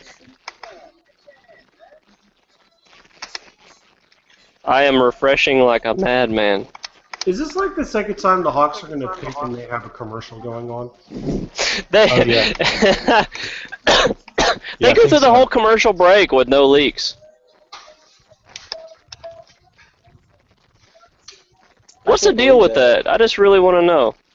Because only Bud knows who's. Is Coach Bud just like get out of here? Yeah, like everybody is like putting ideas into his brain, but only he knows who he's gonna pick, and he just never lets anybody know. They know to go to commercial when the Hawks are picking. This is, you realize this time, like 14 months ago, people were debating whether Ben Simmons or Scala Labissiere was the best player in this draft. Yeah. So Labissiere, he's just not as good, or at least I don't know. Is he overhyped? All right, C. Viv's got it, Dope. but I'm not gonna say nothing. All right. He's been mentioned a lot. You don't need Woj, you got C. Viv. Shut up. So if they draft a point guard, I want to see if Dennis welcomes him with the same amount of enthusiasm as he did Prince. I don't care. I feel like they're gonna draft something that I'm gonna dislike because that's how it always goes. You know, the guy that you talked about from Kentucky who was overvalued reminds me of the younger T. Remember how what's his name, Marquise T was supposed to like light up the NBA? Yeah. Mm-hmm. He was so much better than Jeff and blah blah blah.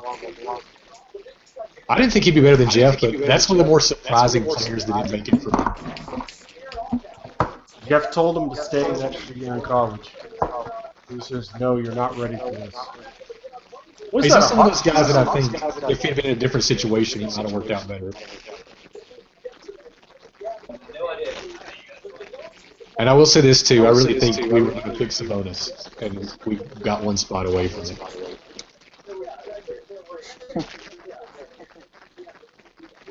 That'd have been something. I wouldn't have cared though. Everybody, I know you guys are waiting, but everybody on Twitter that covers the NBA is saying that they really like this pick to Atlanta.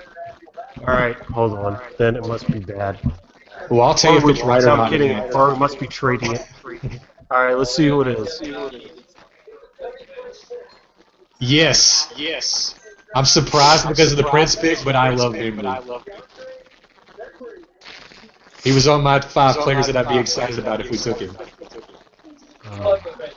So our 2 picks are 2 of the 10 players I targeted in the draft, and I would have had. So I feel pretty good. So that's 2 wing Kent guys that Bazemore are is 100% not coming back. So, obviously. so Bazemore's gone. Hey, I'm gonna tweet that right now. R.I.P. Kent Bazemore. Tweet at Clint Bazemore. Say, hey, it was nice to have you. We just got the 2 best players other than Jaylen Brown to be a 3-and-D type player. You're welcome. I mean, like that Paul George, Kawhi Leonard potential.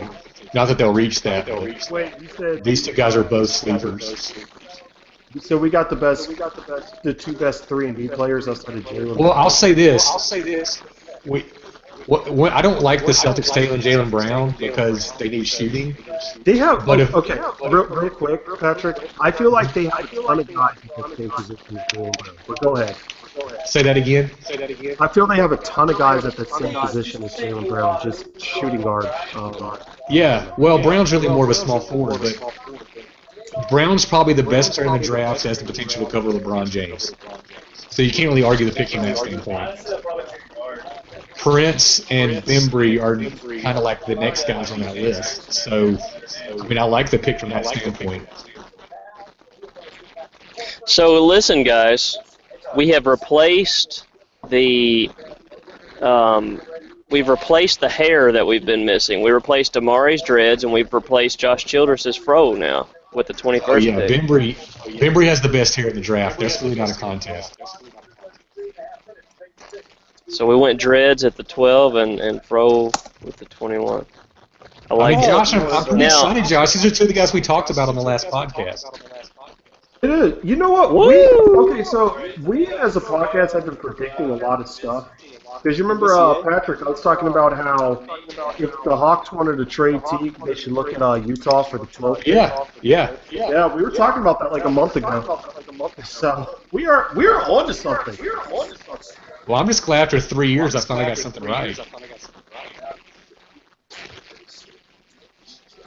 Dude, I don't understand how we didn't draft one international guy. That's probably the most shocking thing. Because they're all fallen and we still got 2 more picks. You know what? That's true. I'm cool with the draft because, in the sense, kind of in a sense, we've been losing a ton of guys like on the wing, 3-and-D. Just been losing them because of free agency and because we. I think these next 2 picks are draft and stash, and we're gonna sign them. I agree too. There's still some good. The order the international picks have gone in right now is just insane. Yeah. Like I'd kind of like to package those 2 second rounders to move up to the 30s at this point. So what do you guys think of the What do you guys think of the picks? Picks? I think Yeah. it gives us good depth, and that's really all you can. That's all you can. If you're in a draft, you might as well either draft best player available or draft for depth and draft at the same position. So that's what they did, and I think that they got 2 with good potential to fill the needs that we need and fill what we lost last year with Amari. Fill what we're gonna lose with Kent. So, and offensively, they both can improve and be really good players. Just they both have to work really hard at it. Torian Prince has got to work hard on defense. Bembry's already got the instincts defensively. I don't know if he'll be able to shoot as well in the NBA, but I'm hoping he will. I Torian Prince, think this. can, but This would be fun to watch when, if God forbid, Horford doesn't come back. one of them's gonna. He's pan back. out, I hope. He'll get as much money as he wants now. I think the difference with these 2 picks is they. I mean, obviously, it looks hard to see Bazemore coming back. Oh, It's kind of like when we took Nugera and Schroeder. What I said about that was, as long as you get one of the 2 right, it's a good draft because it was a Oh, wait. really weak You draft. guys see the trade with the Hornets? Bellinelli. The Ibaka. Yeah, that was. No, the Hornets right now. Bellinelli for the 22nd. That's a weird move. Yes. Yeah, Bellinelli's not bad. The defensively, he's actually pretty good, and he can actually. He's just a. Boy, they've gone full shooting, haven't they? I guess they were thinking, hey, if we lose Nicholas Batum, we need somebody. No, I like that. They need more shooting. Yeah. It's just kind of odd. I'm really surprised with some of the trades that were rumored that more teams didn't go in that direction because this draft is not great. Like, if that Celtics offer was real, I don't know why. If the Sixers offer to the Celtics was real, I don't see why they didn't take that. So here's the question: who's going to get Gary Payton second in the second round? I have no clue, but I like him. I feel like there's at least 4 good point guards on the board. Yeah, actually, people give me a hard time under day because I said they want a point guard in the second round. But the reason is there's so many good point guards. There's like free agent point guards that can play. So I just feel like it's kind of a waste. Like, I can get Fred VanVleet in free agency. Yeah. And I like him as much as anyone in this probably gets picked. That's true. Okay, so can Brimberry? Oh my God, you can't say it. 2 syllables. Brimberry. Burmer. Could he go out there as a shooting guard, or is he straight up? No, I mean he's definitely more of a shooting guard, small forward, where small forward. Oh, he's definitely. He played in a 2-3 zone and couldn't even play defense with his length. Couldn't even get steals. Couldn't get blocks. This dude can't even that well. Who? You talking about Prince? No, Malachi. I'm talking about Malachi Richardson. Oh yeah. Oh, Richardson was on my top 5 players I didn't even draft today. So you're happy with our draft? You're cool with it? Let me say that. You're cool with the draft so far for us? Oh, absolutely. We're blessed. Yeah.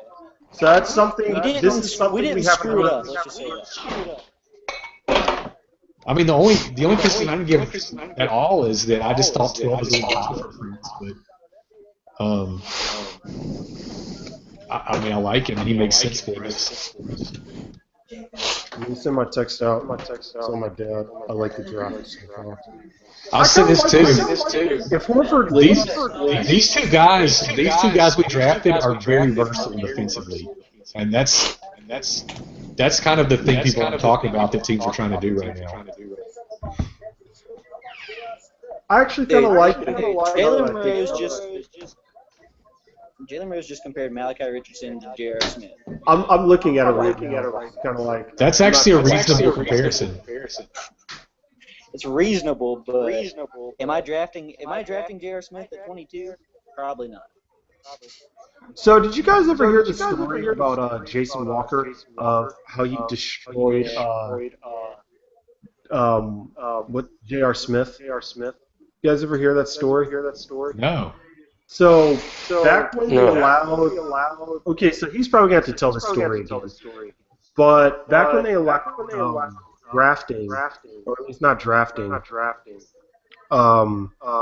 for press to come in and talk about the draft during the workout and stuff like that, Jason had the workout for J.R. Smith. And in the workout, he pretty much killed him because J.R. Smith shot terribly. So because of, basically, long story short, because of this, J.R. Smith fell in the agent blamed Jason's article on this. Awesome. And so because of that, they're not allowed to go and write about draft workouts. So you're also saying that the reason we've been swept by the Cavs twice is because of Jason Walker pissing off J.R. Smith. Yeah. Thanks, That's Jason. the only reasonable assumption. Man, and I used to like that guy. You know what? I'm gonna tweet Jason right now. Let's see his response. Let me see here. Let's tweet him. Now I know why J.R. Smith kills the Hawks and only the Hawks. I thought it was because I never liked him and I always talk shit about him the entire time he plays. But when he plays against the Hawks, he plays amazing. What is interesting? I mean, seriously, that Richardson comparison with Smith. Smith can defend when he wants to. Richardson's got the ability to defend. So, I mean, he's definitely one of the more wild cards in this draft. I just No, I didn't want him. I'm just glad he's not a Hawk. Let me see if Jason responds. Dude, wait, what did you tweet at him? It was my account. Just tell him that Red Rev is blaming him for everything. JM tried to leave and come back. I think I'm getting an echo on your side. Yeah, no problem. Hold on. Alright. I'll do that. Cool. Dude, you shouldn't hate that coercion on the other side like this. I like him a lot. I really do. You do? Oh, I hate him. Just retweet. I'm about to do it. I mean, dude, what were the Celtics going to do? Just retweet. It's Danny Ainge. You're this thing I just retweeted. I think the Celtics are just trying to prove that Brad Stevens is awesome, and he's such a great coach. He can win with them throwing bad draft pick after draft. That's trying to.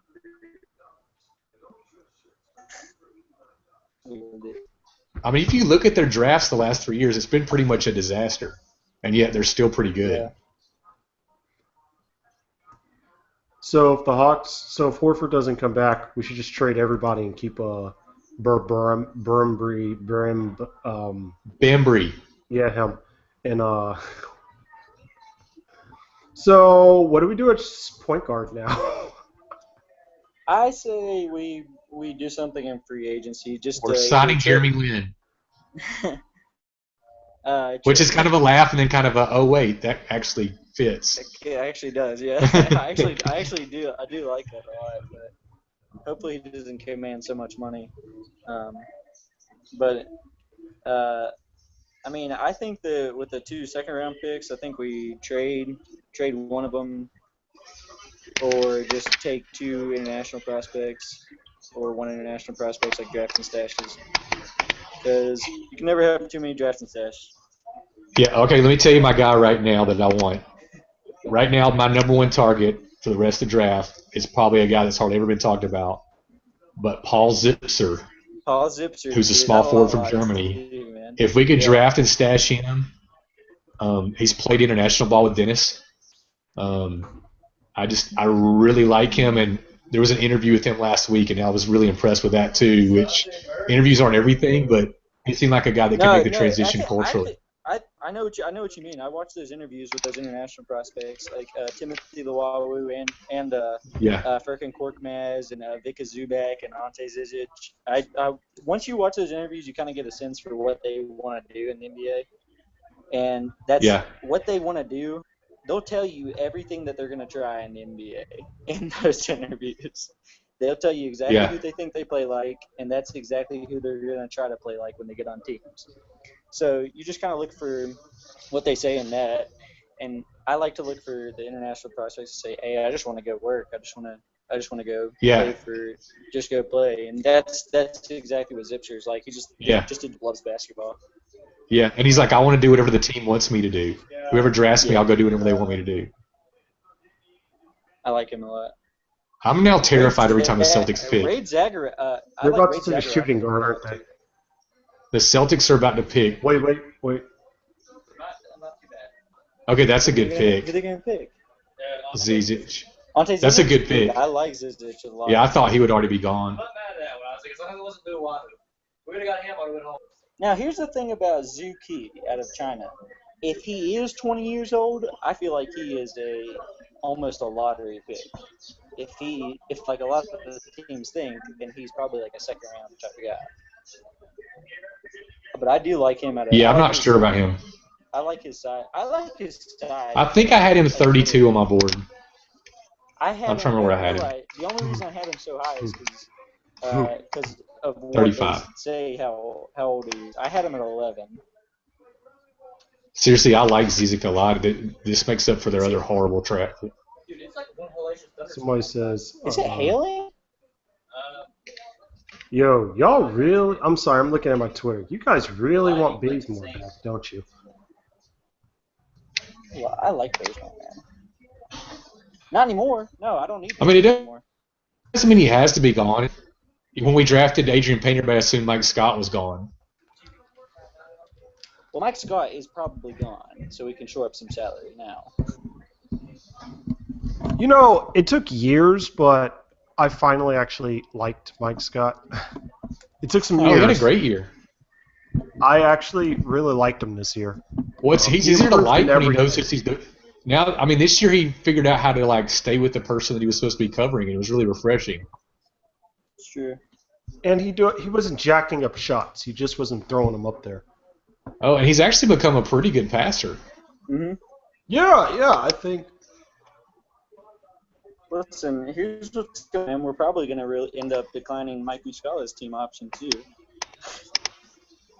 Just to shore up another little bit of extra salary. Yeah, but his team option is worth like less money than if you sign a free agent for the minimum. Yeah, that's true, yeah. Because we signed him before the cap went up. Listen, I don't know what's going on here, but I feel like it's hailing outside. That's what it sounds like. So Korkmaz is still on the board. I had him number 12. I had him at 15. And then did Jallo get picked? Check Diallo? Nope. Yeah. He didn't get picked. I don't see him as a hawk, but I like him a lot. Yeah, I like Chinanu Anawaku from Louisville. Really soft touch. Yeah. Him, And then you still got Bryce Johnson. Vika Zubac, I had him at 13, and then I had Korkmaz at 15.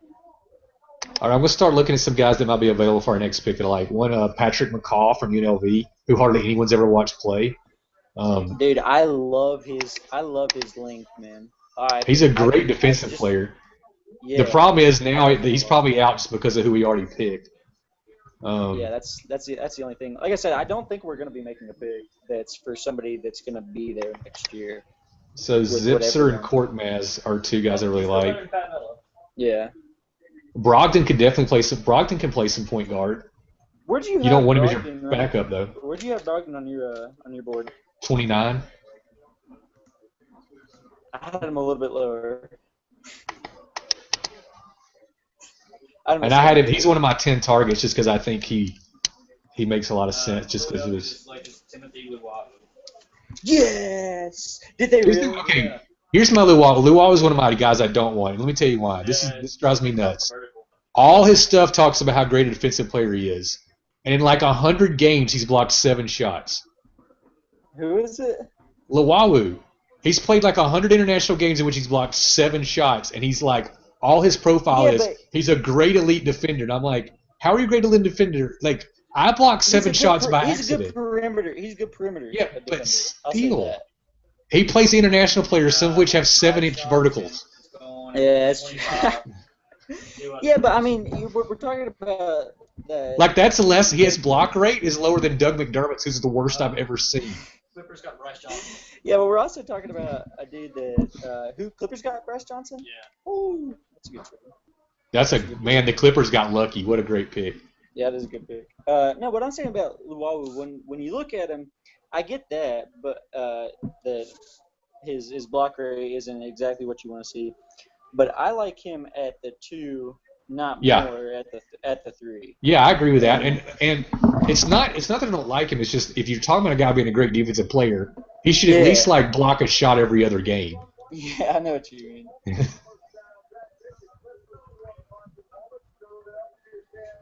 But him, I mean, I had Luau, and the only reason I like him is because after watching his videos, I had him at 33 on my board, and Furkan Korkmaz is still on the board somehow. I think Luau is, and I also think he's a long way away from playing. Yeah.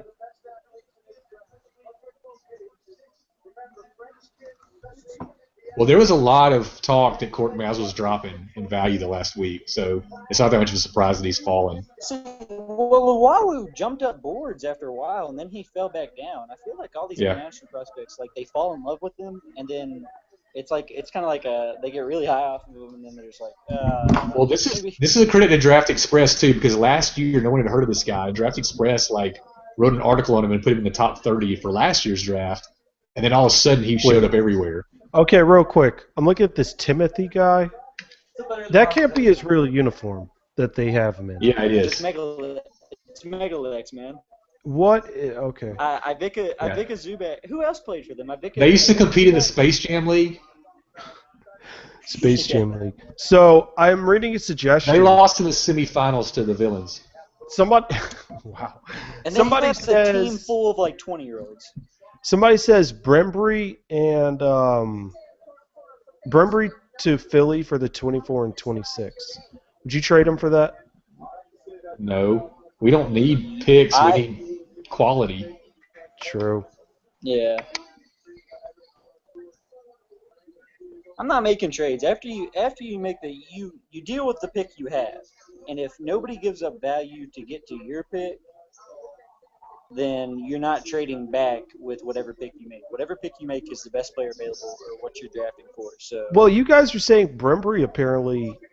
I guess at that spot he's really good, of what I understand. Well, he was considered a reach. I mean, moved out in the mid-20s, but my thing is, if you got a guy that fits you, you take him, and I just think he fits. No lie. I had Bembry and Torian Prince directly one right after the other. I had them at 36 and 37. Not to say that they were behind any other 3-and-D type of players. Yeah, I did too, but I had them 17 and 18. Yeah. See, yeah, they're literally not mirror images of each other, but what they each can improve on, the other one can do, and like that's what they're looking for. They're looking for which one can become that more complete player to end up starting. They're both guys that you can project seeing as being like the third best player on a good team. Yeah. And a guy that can defend the best player and that can switch multiple positions defensively. So if Bembry ever gets a reliable jump shot, what's funny is if you remember, Josh, as the guy said, Bembry's like the probably closest comparison to KJ McDaniels in this draft. And that, he can kind of do a lot of stuff, but if he could shoot, he'd be amazing. Prince, the thing about Bembry though is Bembry plays his best against his toughest opponents, whereas Prince disappears a lot in big games. So that's why I had Bembry ahead of Prince. That's how I have it too. I have Bembry Prince. So we're about to go with the Hornets do perimeter defense. So we're about to they're about to have Dennis out there just running in circles. Yeah. This is something I'll say about our team right now.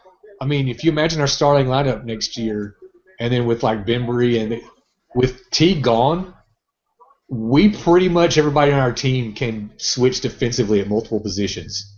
It's true. I mean, we don't have. It'll allow us to be even better defensively, and we were already really strong. I'm waiting for. I hope they're able to come. I hope they're able to come in and be strong enough to hold their own against every three in the league, like Bembry or Prince. I'm sure one of them will be able to at least be comparable, or at least be able to be open to keep guys like LeBron James or anybody in check. It's all about guys who we can surround Kevin Durant so he doesn't have to play defense. That's what we're hoping, right? Man. Okay, back in reality. Hey, I mean, honestly, tonight, if we had Sabonis instead of Prince, I would be so ecstatic I wouldn't even know what to say right now. But Sabonis was taken ahead of us. I know one spot. Like, that was the guy, like, he was, to me, the best player that fit the most needs for us. Let's just not re-sign and go after, you ready for this? DeMar DeRozan. Put Paul at the 5. I don't know if I could handle that. Jeez, DeMar DeRozan. Dude, oh man, I thought you'd like that one a lot. Dude, what if we went after? Okay, how are we gonna do that? Because okay, the Warriors are going after the Warriors, the Lakers, and who else is going after Al Horford that they said they are? Oh, this is the best one I've seen. So wait, who else Toronto taking tonight? Because they are like this sneaky good team at taking players that people pass on. Who did they take? Did they get Pirtle? They got Pirtle, didn't they? Like he's such a perfect fit for them. So, guys, what do we do at point guard? Listen, man, we just soak it up. We suck it up. We did this to ourselves. We let her play all 48 minutes. Screw it. That's all. Patterson. I will say this now, man. If Ulyss is still there in the 40s somehow, oh yeah, that would be amazing. Like I didn't like him. Great pick. Yeah, that would be. But I think if there's just so many point guards that play at a similar level, like in the world right now, that I'm just not worried about finding a backup point guard. Yeah. Lamar Patterson. No, he can be your third guard, not your primary backup. No. He can give you a break there if you need it, but he's better as like an emergency point guard. Yeah. That's why I wanted LeVert. I would say I liked LeVert a lot. I really did. If he's healthy. Even now, like I look at him at 20, and I still say to myself, "That's a great pick." Even though I'd have loved if we got him at 21. Every grade had him in the second round. I like LeVert just by looking at him. If he doesn't have an injury at all, he's a top 10 pick, no problem. Hey, what do you guys think of Sheldon McClellan?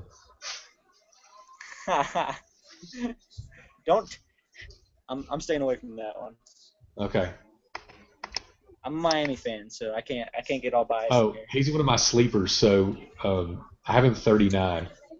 Which means he's going to go to the Heat, and Pat Riley's going to get another steal, and I'm going to cry. I watched every Miami game, and I can tell you what I like about him is that he's just tough.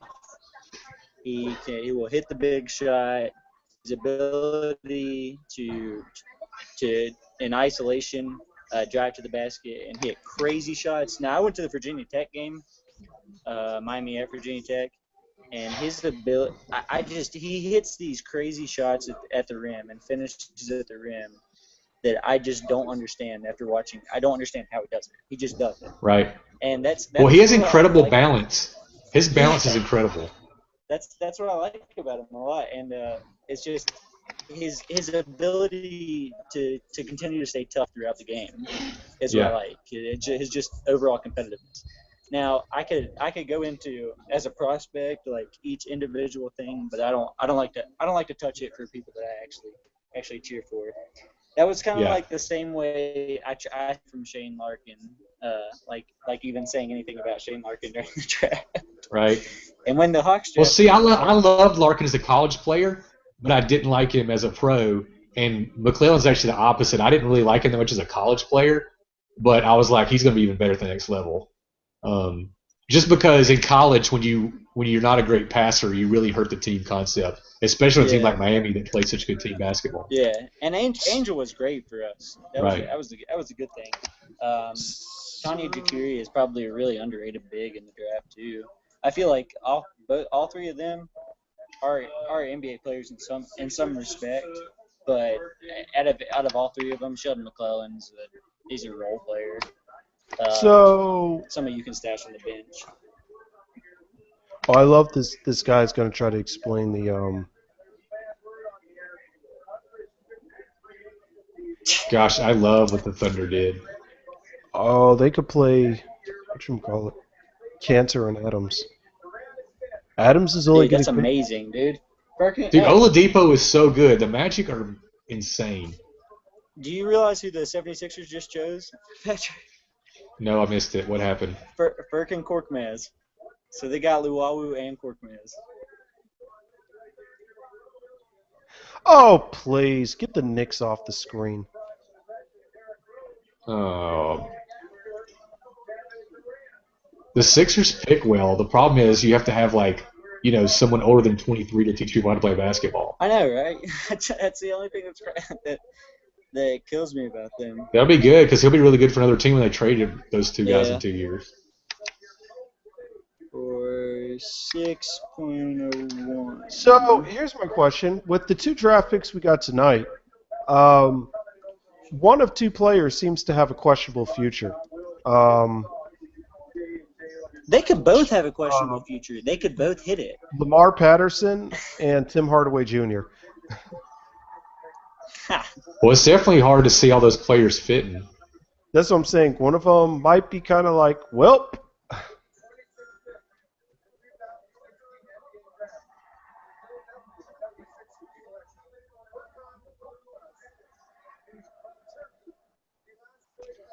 Watch the Hawks trade these guys. Hinkie died for our sins. Dude, I love that picture so much, sign. man.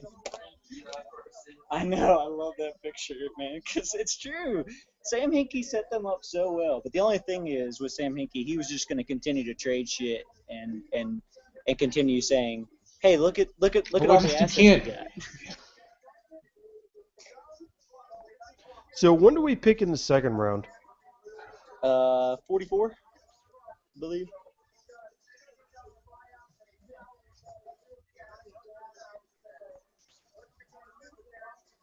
Yeah, he's definitely a stash. He's still 2 years away. I think he weighs it says he weighs like 170, but I think he actually weighs like 112 pounds. Yeah.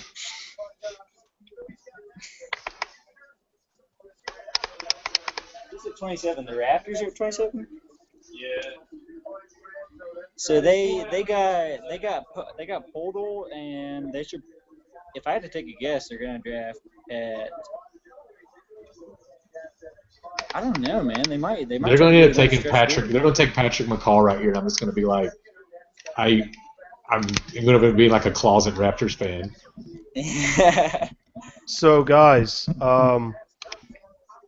it just occurred to me, the Hawks essentially did this draft what we've been begging them to do the last 2 years. Yes. They did. Well, I mean, we had to get younger, they and did what we needed them to do.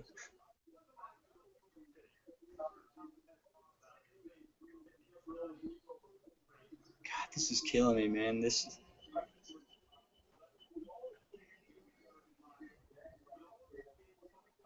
storm is killing me. I can't even hardly watch it because of DirecTV.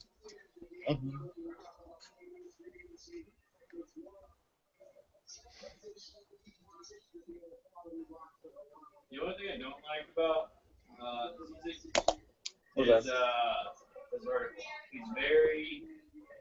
Yeah, but the thing, But he's very old school. yeah, with Zizic, man, I feel like he's that prototypical center that it's really hard to get, and I feel like he's ready to play in the NBA now. I mean, he's skilled. Like, people keep putting Yeah. Zizic and Zubac in the same category, and Zizic is much better for me. Yeah, Zizic is a lot better than Zubac in my opinion, but He's more skilled. I put them honestly. I have them.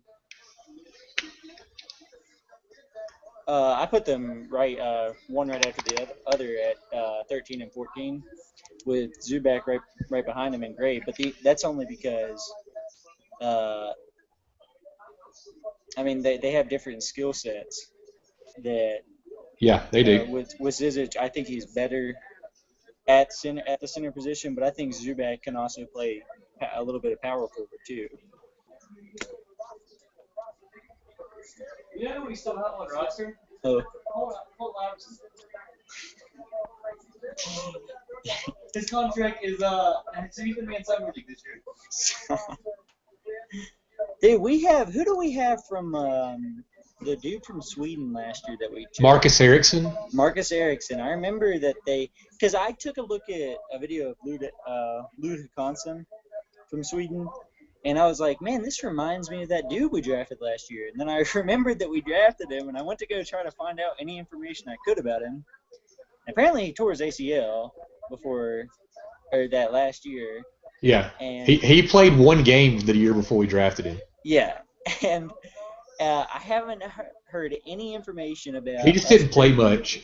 Yeah. Neither one of them, and Agravanis didn't do much this year either. Yeah, He actually added a little bit of a 3-point game, but Agravanis like dropped everywhere else. I mean, they're both guys I just don't see ever actually playing. But yeah. But I mean, it's those drafting stashes that Coach well, we've already Buck- had so much success. I mean, our second round record is unprecedented. So Yeah, that's true.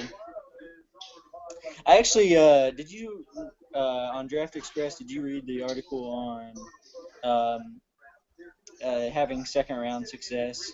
yeah, Drafting. Okay. Yeah, you saw where it's either draft international or draft instead of the seniors are drafted more, but your best bet is to either go after a junior or a sophomore. right. Yeah, Unless you're Atlanta, who drafts seniors who succeed. yeah.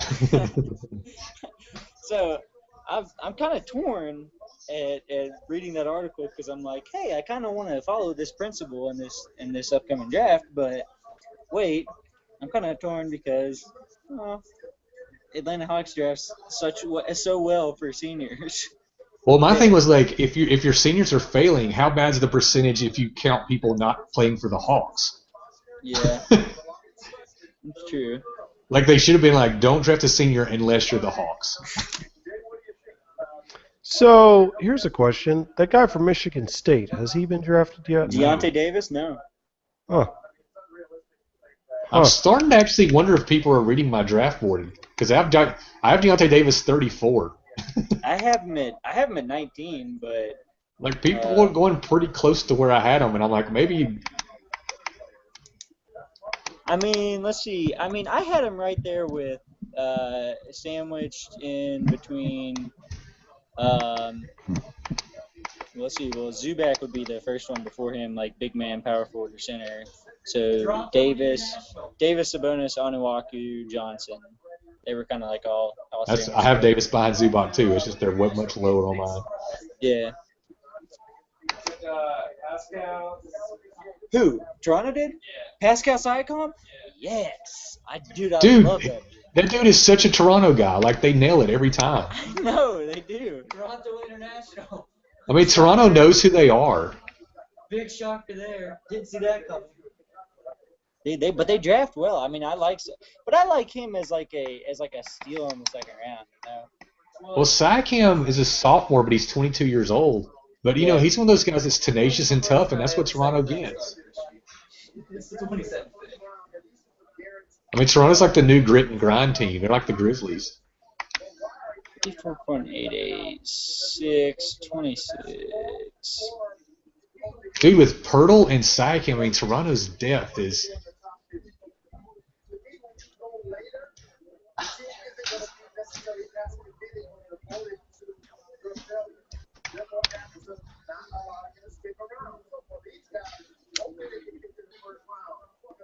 Oh yeah. I had Luwawu 37th, so. I had him at 30. I mean, I had him at 33. I just liked him. Just I could watch his video all day and just follow. Oh yeah. Deontay Murray is still yet to be drafted too. Again, the other guy, like the guys I had falling are like I've got Murray number 40.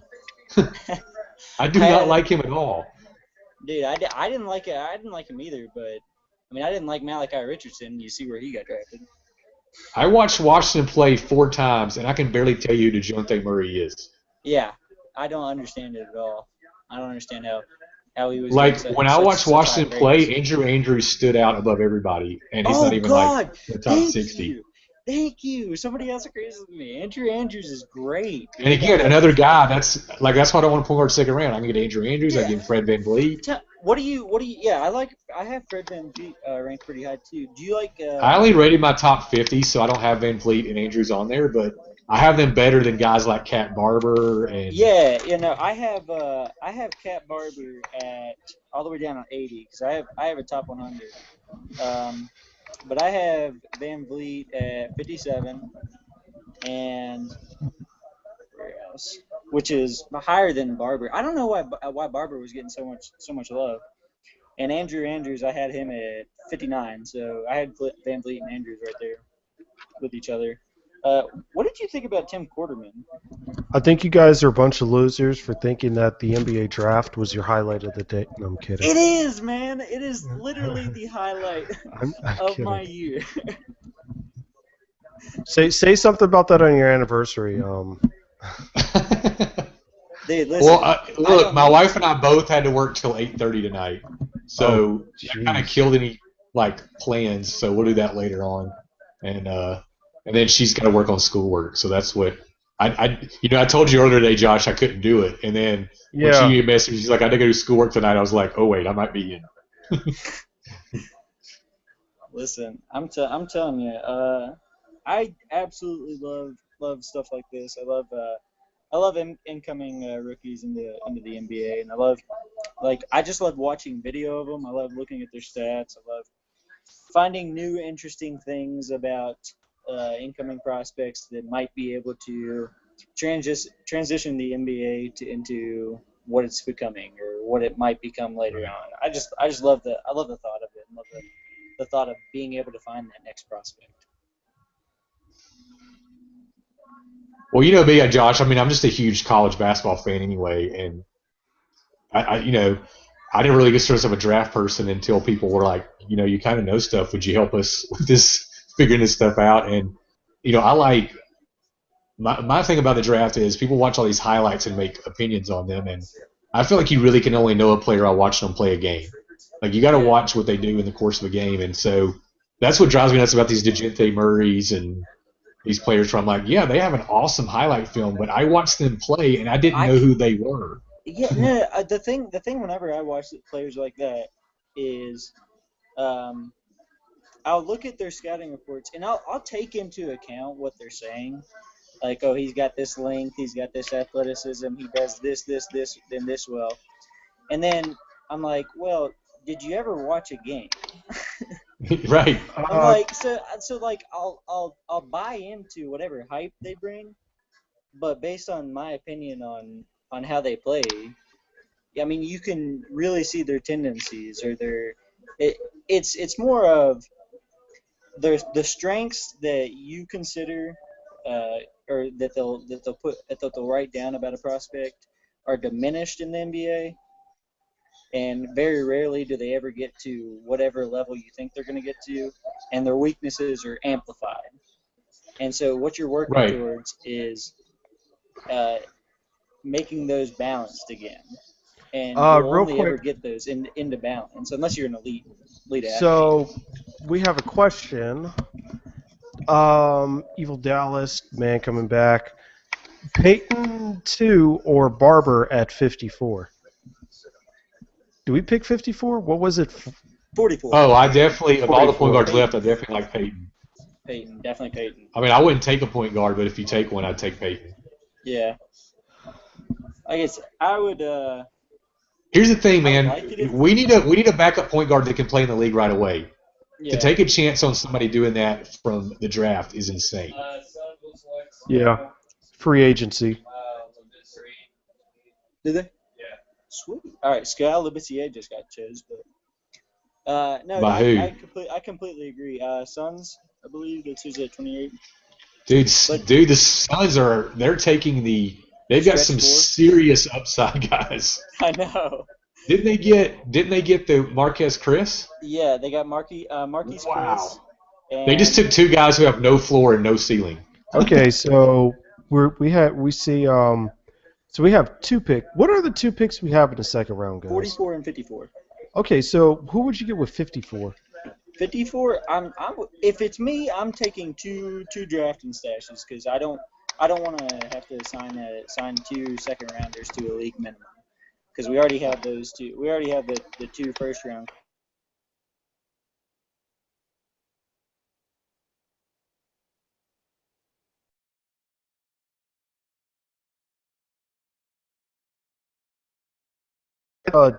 Dude, now that would be the one exception. Let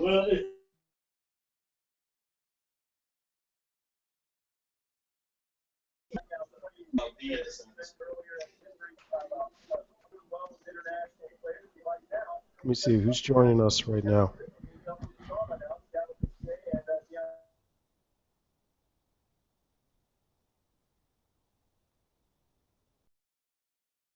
probably the as low on I'm scale gonna as try and anyone, get but I up didn't and have it this low. watch the draft a little bit more. I might. Are y'all staying all the way through to the second round? Maybe. We'll see. Maybe. I'll check in with y'all if y'all are, but I'm gonna Okay. try to wind down a little bit. All right. Cool. All right. See you, man. Nice talking to y'all. Thanks for jumping on. All right. Y'all be good. Yeah, We'll but try. all right, Zipser's the guy right now. Paul Zipser. That's the guy we want. So We want give him to me fall to 44. Give me a little bit on him. Who is he? What does he do? He's a German small forward, 6'8", 210, 22 years old. He the guy that he reminds kind of Detlef Schrempf, who if he played today would be even better than he was 20 years ago. But he's played to be factored in, and it's just an interesting fact. I talked about earlier that like in the interview, he was just really impressive. He seemed like a guy who would be able to handle the culture change well, and that he'd be happy to be stashed for a couple years. But I really like him. I think he's a guy that could sit over for a year or two and come over and be a good ball player.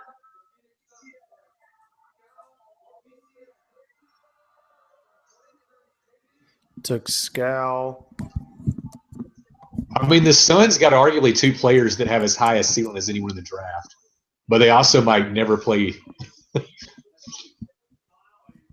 But Chris and Labissiere are unbelievable talents.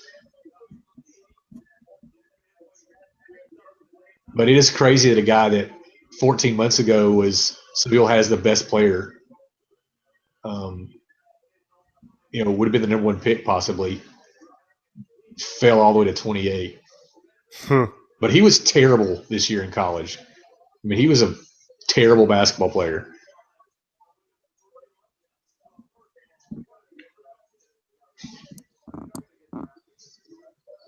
6'11", 216. And he's the perfect example we were just talking about. Like, you can make a great highlight film of him, but if you watch him play this year, you're like, what in the world?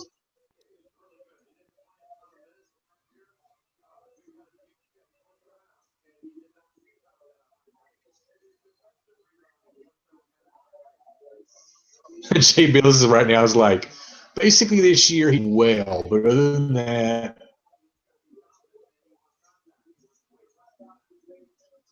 wait, seriously, we're comparing him to Rafe LaFrance?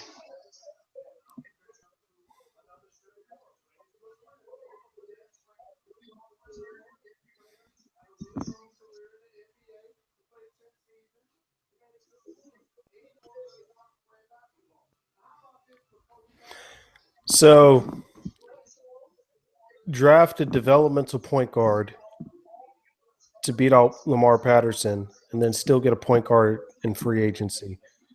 Dallas is suggesting that's us. Well, that would work. I mean, right now Demetrius Jackson, he's the best point guard on the board. I wouldn't mind if we had to deal those two picks to go get him right now. I'm going to go into the season relying on him as your backup point guard, but he's definitely a developmental player. And if you remember, he's when I was talking with you on the podcast, Josh, that he's also pretty good playing at the two off the ball when he needs to. He's when I was telling you that he matches well with Schroeder, because on offense you can have Demetrius at the two and Schroeder at the one, but on defense, because Dennis is longer than – and Jackson's a gamer too. He's also one of those guys that plays his best against the best team, the best competition.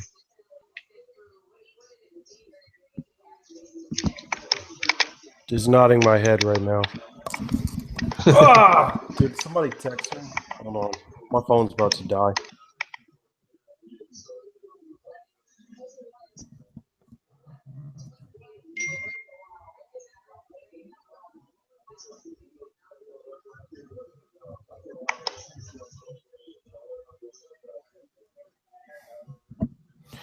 You're getting some compliments, Patrick.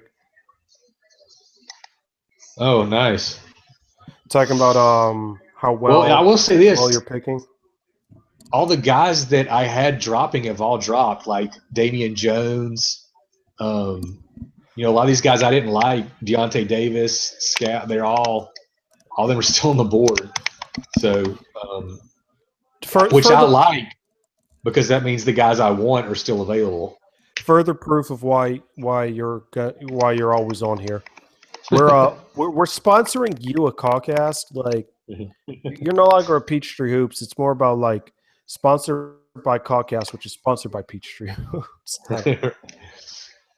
Well, I haven't been able to write much lately, so it's nice to be able to get on here. Yeah, get on and talk about this. Let's see here.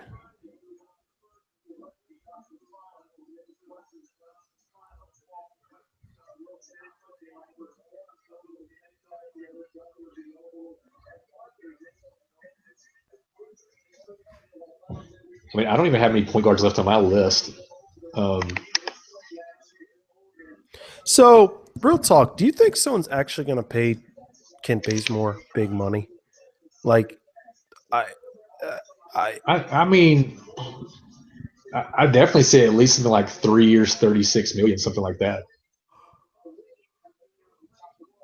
3 years, 30 to 36. What team would pay him that though? Well, there's just not many small forwards in the league that can do what Bazemore can do.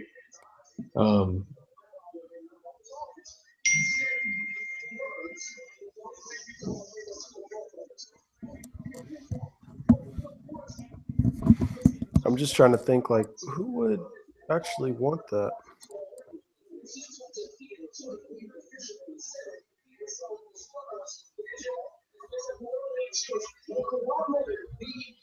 I mean, imagine him going to the Clippers. Like, he'd be a perfect fit for a team like that, who needs a 3 desperately.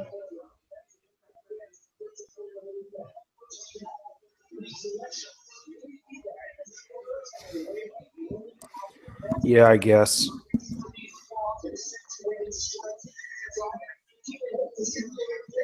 All right. Now, so the guy from Michigan State is still on board? Yeah, Deontay Davis, which I'm not a fan of him, but at this late, sure. I mean,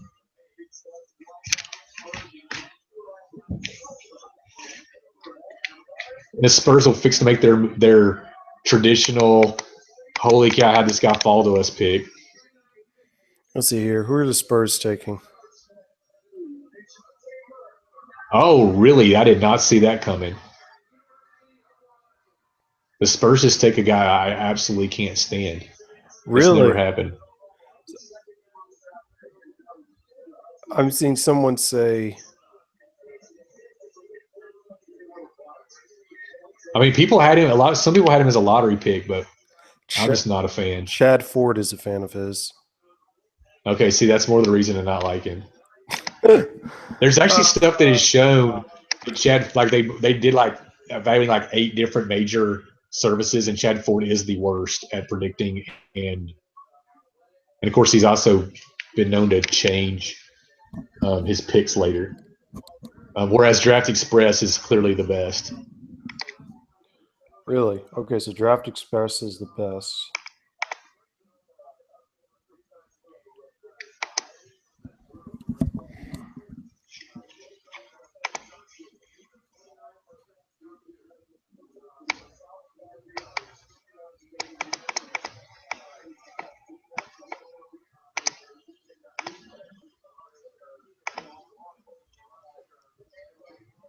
So someone texted me. Murray is a very skilled. I mean, he's definitely a gifted player. He's one of those guys that seems really raw, and you're just rolling the dice on. I mean, he's probably, the guy that most recently, like Zach LaVine's been better than I thought he would be at this point, but I always thought he had great potential. Murray's the same way. I mean, he's definitely got great potential. I just don't think he's likely to reach it. Oh man, they just said Deontay Davis just got up and left the green room. That hurts. Oh man, okay. I just saw who Golden State is taking.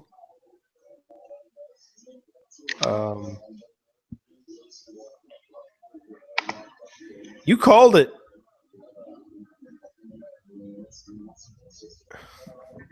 I hadn't seen it yet. I'm avoiding the spoilers. Okay, I'm about to tweet Brad. Let him know. So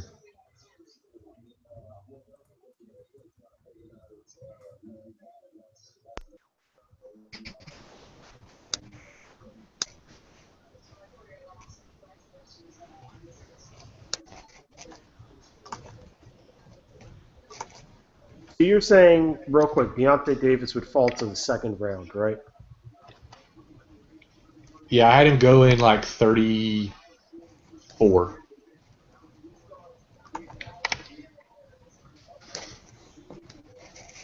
I mean, I've gotten enough wrong about the draft to never brag about anything, but it is kind of odd how many guys are falling that I was like, I must be an idiot because I have these guys way lower than everybody else.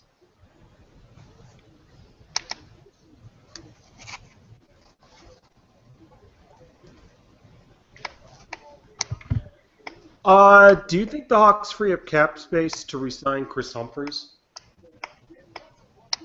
I don't know. I mean, the problem is that's a Muscala question. Like I would say, if you think Muscala is someone you're still excited about, you don't bring Humphries back. You just hope that you. Otherwise, what's the point in keeping Muscala around?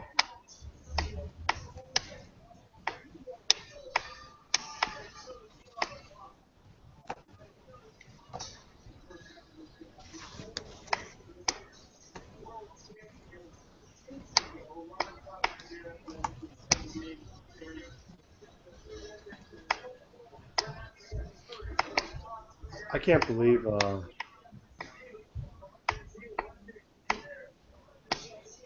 You know what's crazy about the Torian Prince pick is like we've been tracked with him since like October. That is Atlanta so never true. takes that guy. Like he's been linked with Atlanta for 9 months. Well, I think it's because they saw Bazemore play, and then they were like, Well, not just he Bazemore does play. look like a Carol Bazemore type guy. You know what? I'm actually kind of glad of this because I was horrified that we were going to pay Barnes money, Harrison Barnes money.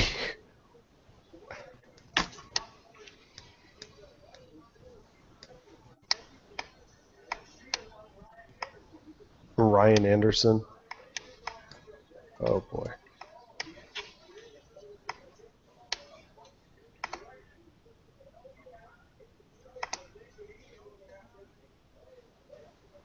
Yes, let's see. Yeah, the guys that I had as like the guys I had severely rated below everybody else was Murray, Deontay Davis, Damian Jones, Luwawu, and they've pretty much all fallen.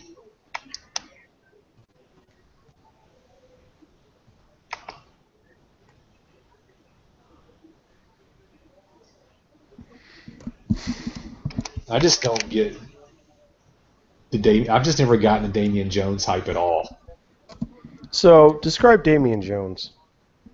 Well, he's a center for Vanderbilt. At times, like he's one of those ultimate guys. Like you can see a nice highlight reel of him where he's dunking and blocking. But I mean, he's a 6'10", 248 guy who just vanishes from games. And he's too old. Like I mean, he's a 21. He's too old against the guys he's playing against to disappear from games. I know he had like a 30-point game late in the season, but that was like after having like a 3-point game when Vanderbilt was still in contention to win stuff.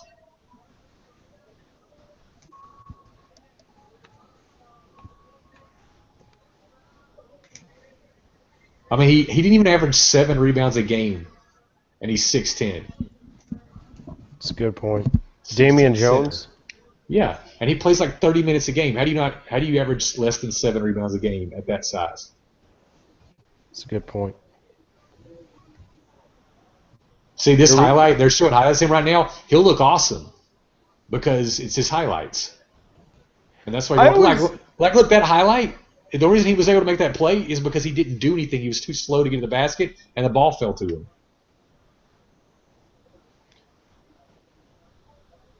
Like right now, we're seeing a highlight of him pushing away a point guard and then dunking on somebody else.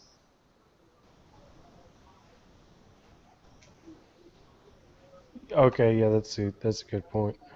Like those 3 highlights were fun, but what did it show that was really basketball skills? I'm just not a fan. Vanderbilt was one of those disappointing teams this year, and I think he's one of the reasons why.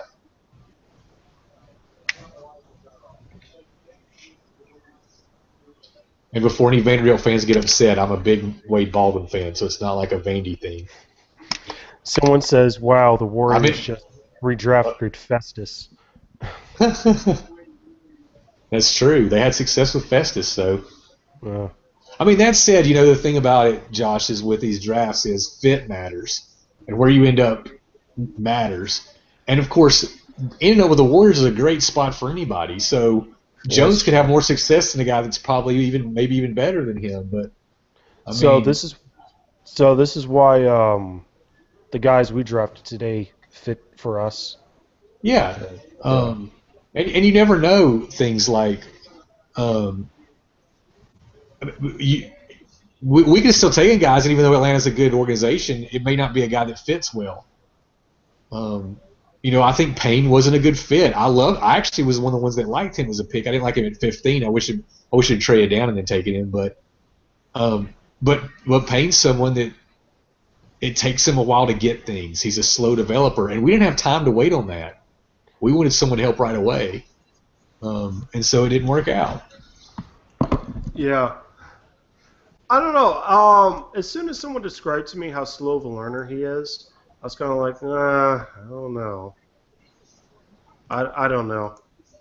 Well, and I think if Mike Scott had gotten offered somewhere else and hadn't re-signed, I think Payne, we probably would have stuck by him and given him time to develop. But that's true. And he had a pretty good season this year with Minnesota. But that was Minnesota, though. But his shot the thing is, the other thing with Payne is, it's as simple as this, too. His shot just hasn't translated to the next level. He's just not shooting as well as he did in college. And he's a much more limited player when he's not making threes. So, it's like John Jenkins. Jenkins was supposed to be an elite shooter, and he's just not. And he's not a very good player if he's not an elite shooter. True. Man, I'm liking this live feed, just like sitting here, laying down. You look ridiculous, Josh. Screw you, Garrick. And I will say, this next pick, 31, I thought this was one of the best picks to have in the draft. And most seasons that's true, to have the first, because you have non-guaranteed money, you don't have to even guarantee the person a contract. So, I was going to say, Garrick jumps on when I didn't even have the video up. I just natural reaction says, screw you, Garrick. And I appreciate it. Garrick, man, more than the number 0 in honor of our fallen. Oh, man. Since we got Garrick on, what you think of the draft so far?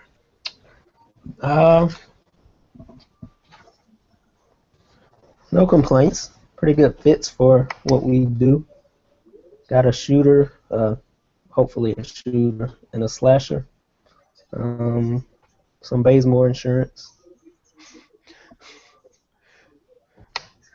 Looking forward to getting a point guard now or in free agency, but I don't know who they're going to pick.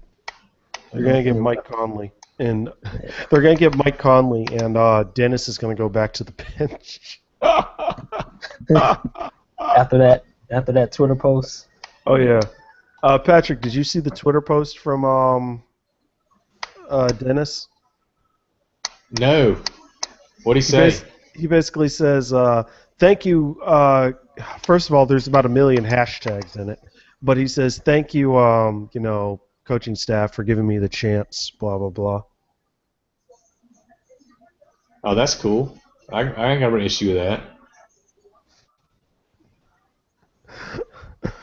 Oh man. Yeah, I feel like we covered a need with what we had.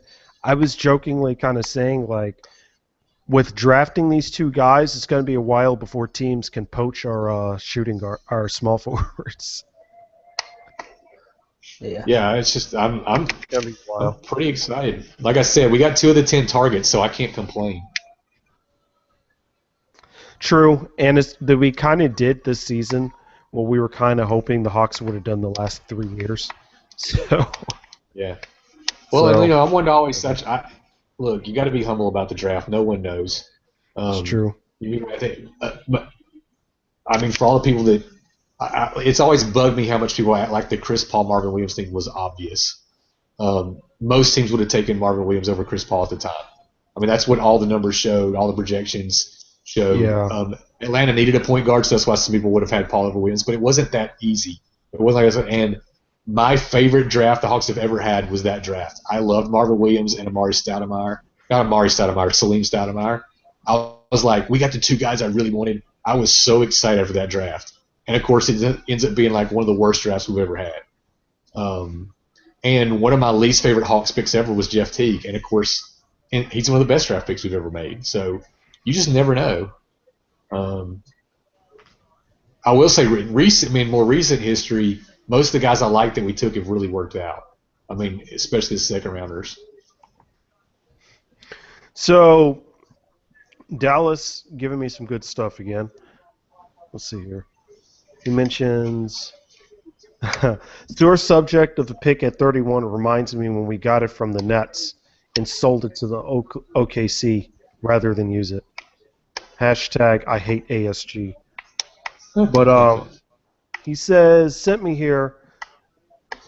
I think agents next year will rethink demanding strictly 1-on-0 workouts. Many of those who refuse to do competitive workouts dropped. Yep.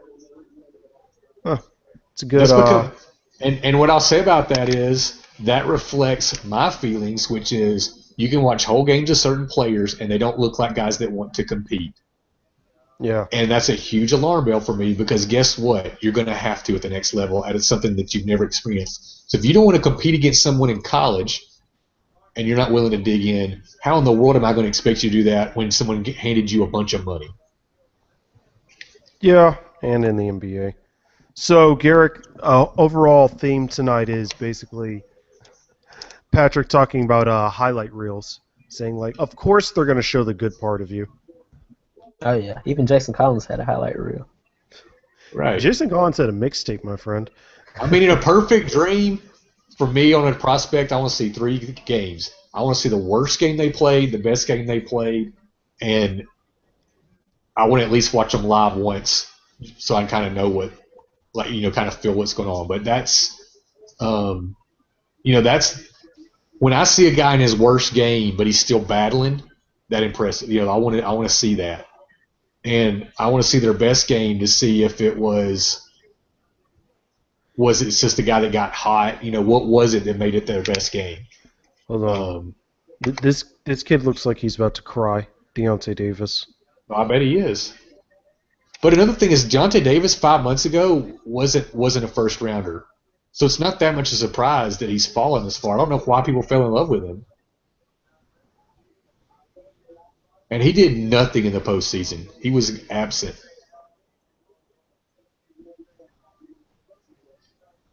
He looks so sad. Oh, that smile.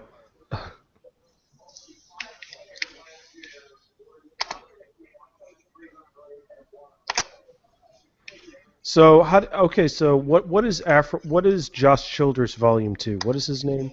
Brembry. Is that DeAndre Bembry. Bembry. I'm gonna get it right by the time Summer League starts. I'm gonna get it right. Garrick, I'm looking forward to the Tour and Prince interviews. I'm just one thing. What else did we say about him? We're looking forward to of how his NBA comparison is Damari Carroll. Yeah, but I mean that's totally accurate too. I mean, Would you say he's a better shooter at this point than Damari was coming out of college? Absolutely. Damari is probably. I've not found a player who improved his shot more than Damari. I mean, there's nothing from college to project that he was going to be. He didn't even make free throws in college.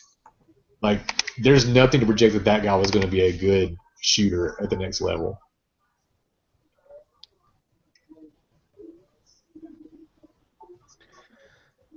So, second round picks, they're only 2 minutes, right? How long are... I don't know. I believe it's only 2 minutes.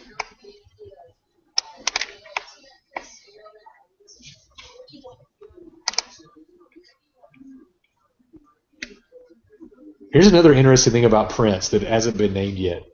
He's a senior, but he's only 21 years old. That's crazy. Wow. I mean, he's 2 years younger than a lot of seniors. He's younger than a lot of juniors in this draft. So I hear a lot of people will say, well, his game seems a little immature for a senior. I'm like, maybe because he's only 21 years old.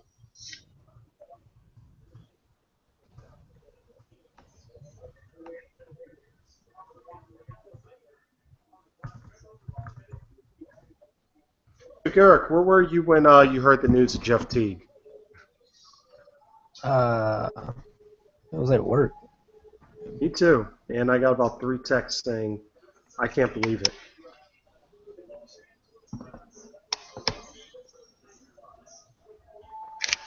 That's a good pick for the Lakers. I could have sworn they just drafted a Croatian center. No, someone picked a Croatian center. I thought he'd be a first rounder.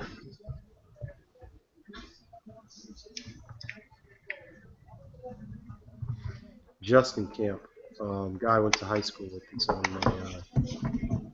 He's got a picture of Skyhawk on the Reddit. Has Jeff Teague been freed?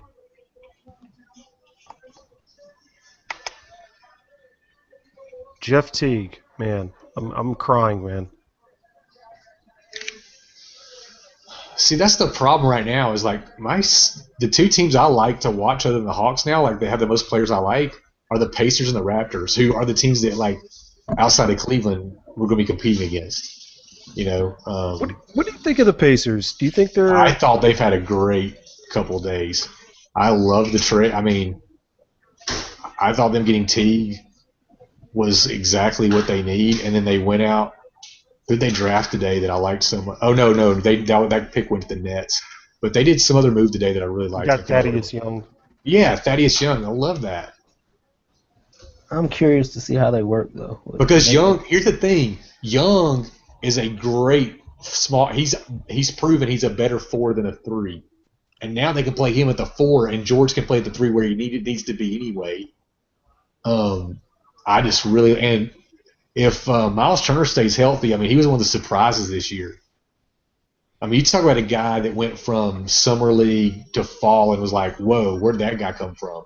Oh, you mean the guy where we should have been picking had the Nets gotten out of the playoffs last year? No, man. All the guys are going off now. That I like Jallo a lot. He's not a Hawks guy, but I tell you what, I think the Clippers have had a nice draft to get Jallo and Bryce Johnson. They needed to improve their bench. Jallo's really raw though. Yeah. I think I had Jallo in the top 5 to start the season. What happened to Skyhawk? I'm kidding. No, we'll get back to that subject. Jeff Teague is gone. So my question with Teague is if defense. The thing is now the Pacers have to deal either Monte Ellis or Rodney Stuckey. My question is if Jeff Teague's their point guard, who, shout out he got sent back to his hometown. But my question is, how is that going to work with him and Monte Ellis? Well, I think if Ellis is willing to be the 6th man, it'll be fine. But then they got Stuckey to get rid of too. But Monte Ellis I tell you what, I'm digging Jallo's suit, man. I like that. You know what suit I hated the most? Karis LeVert. I don't remember what he had. This is basically, I'm from Michigan. So Diallo, according to Slam Magazine, is headed to the Pelicans. They're going to trade him? I guess. I'm on my Twitter right now.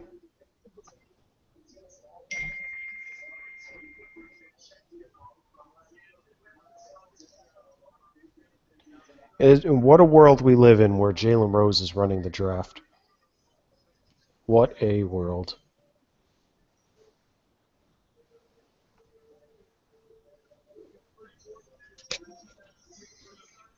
Jeez, Boston is picking again? They traded these picks, though. Boston did? Yeah, this is actually a Phoenix pick. Oh, the 35. Yeah, they traded that pick Oh, to the okay, Clippers, yeah. didn't they? 33, Memphis. 39, and 40. Diallo to Pelicans. Okay. Thank you, Dallas. You know, I'm so glad someone's listening to our live feed. Oh my gosh, the Suns now have 5 Kentucky players.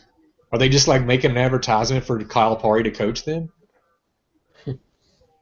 Might be. They now have Devin Booker, LeBigier, Brandon Knight. Brendan Knight, Tyler Eulis. Bledsoe.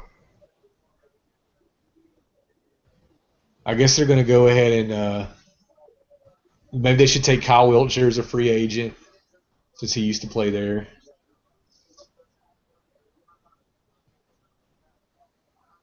I'll be cheering for. Oh, they've got Archie Goodwin, Yeah. who somehow made a game-winning shot against us last year, and I still can't believe. There's times I'm like, was that real? You know, here's the thing. Had Archie Goodwin not hit that, we could have been in the Eastern Conference Finals. It's true. It's a good point. Oh, no one- Billis has Bowling Boy. I like Joe Bowling Boy a lot.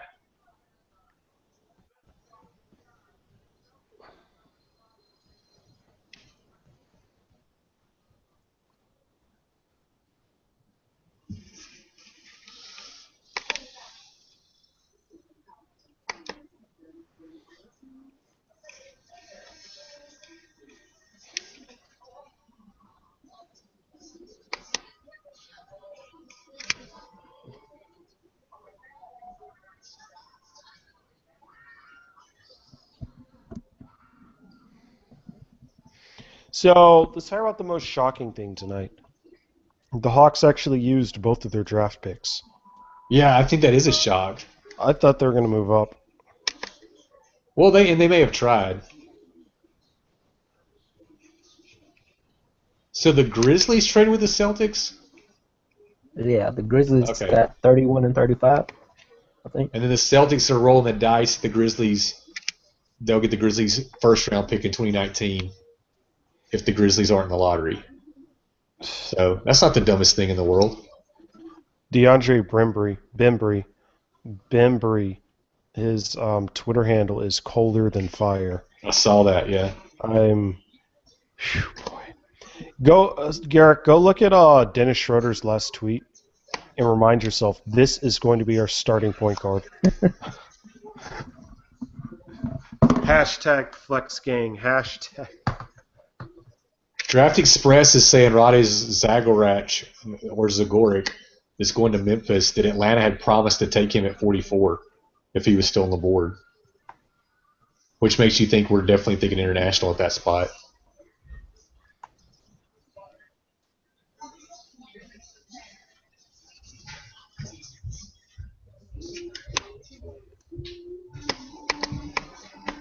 Which further gives me hope that we can get Paul Zipser. We're taking Gary Payton.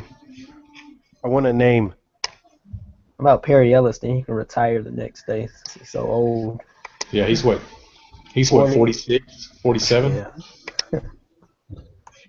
You know, I'll give Perry Ellis credit. I never really saw him as a prospect till this season, and that's a guy like he really added some range to his game this year.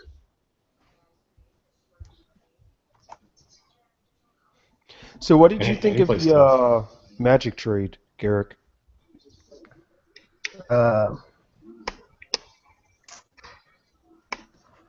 OKC, I like it for OKC initially.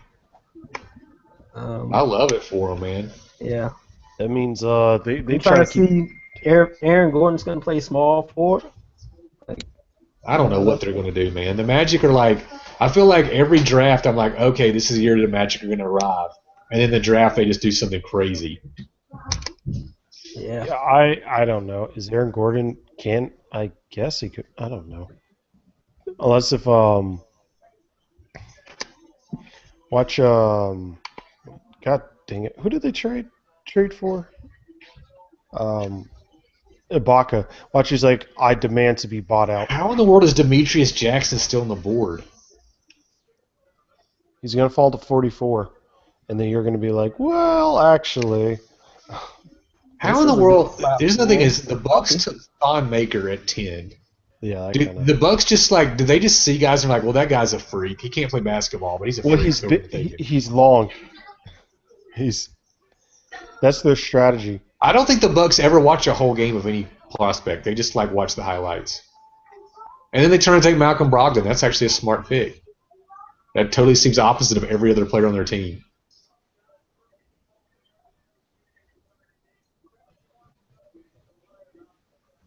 That dude can defend, man.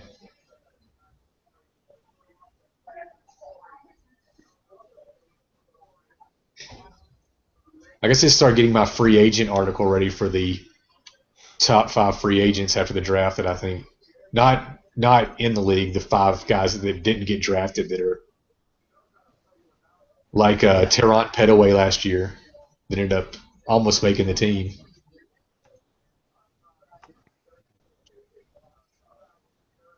Did Petaway get a 10-day deal at one point? I think he did.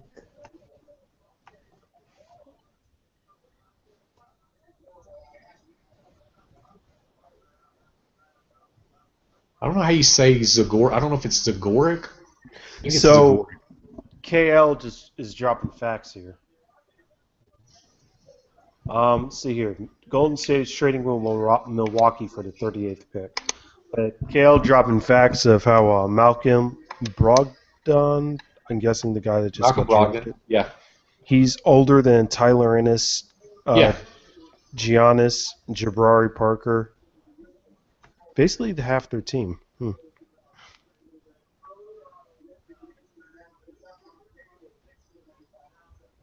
So Oklahoma City. He's definitely older than Thon Maker too. Man, is he older than Thon Maker? Way older. Thon Maker might be older than all those guys. Well, they need to take Perry Ellis because he's twice as old as all these guys.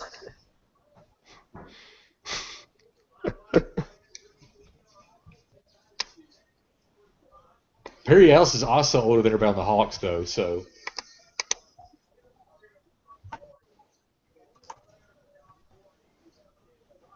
I think I need to tweet something about Perry Ellis now. I'm feeling inspired.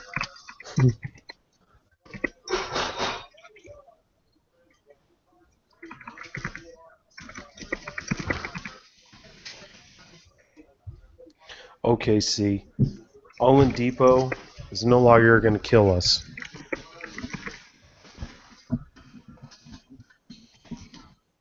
Man, they got rid of Owen Depot.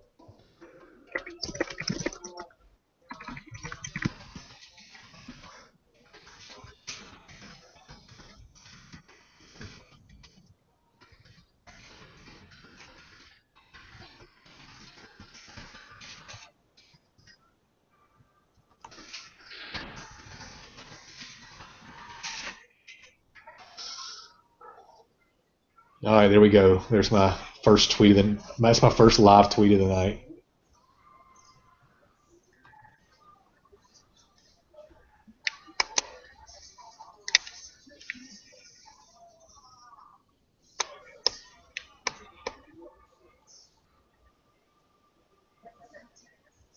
Ooh.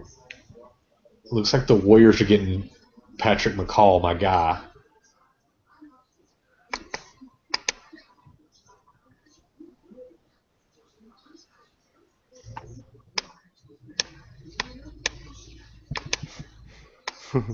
And someone says Joe Lacob is now bragging about it already. Yeah.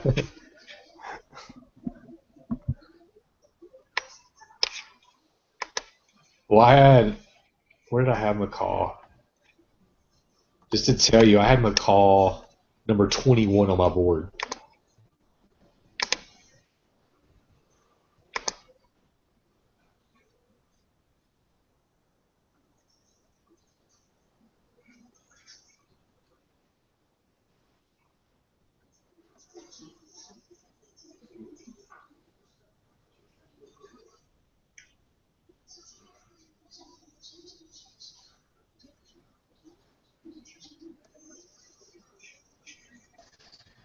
So, Garrick, did you watch Game of Thrones? Yeah. Okay. Good for you. We're already at the season Did you finale. see it, Josh? Yeah, I saw it. Okay, I saw it too. So Oh, okay, good. I was looking at it and I was kind of like, huh, how come it is I've never seen a movie or anything where they actually have the horses run full speed right into each other? That's what it looks like.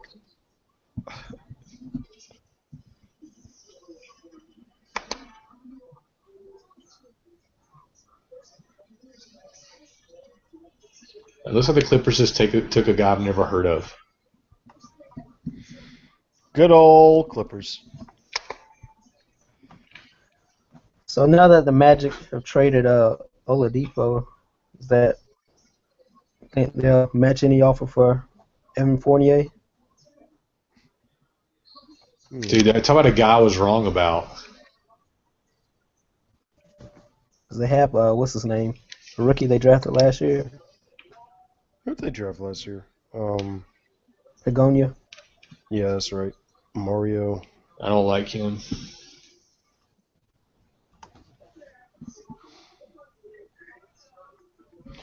I don't know what the Magic are doing, but at the same time, No, I think they'll move Fournier to the 2 maybe because he can shoot, and they have to have shooters on the floor with Peyton.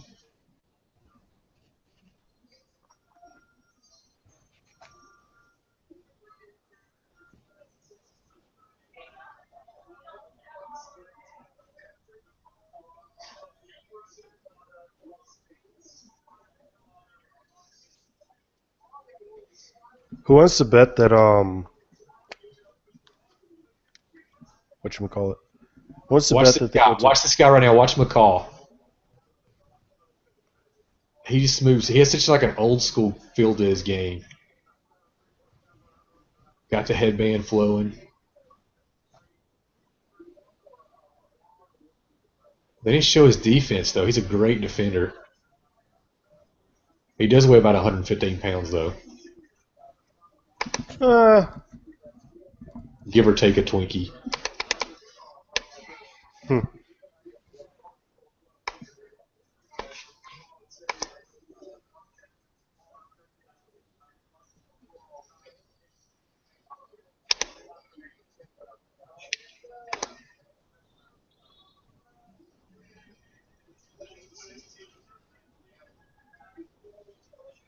Yeah, I'm starting to get hungry. They better hurry up and get to the Hawks so I can go grab something. Dude, there are so many guys up on the board that I like.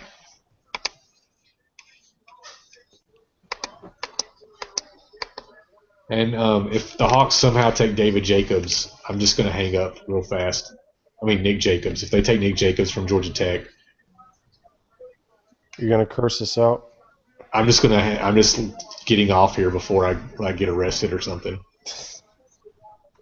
What could you? How could one possibly get arrested off of a live stream? I don't know, but that Nick Jacobs is determined to ruin my life. It's gonna turn this into a scat film.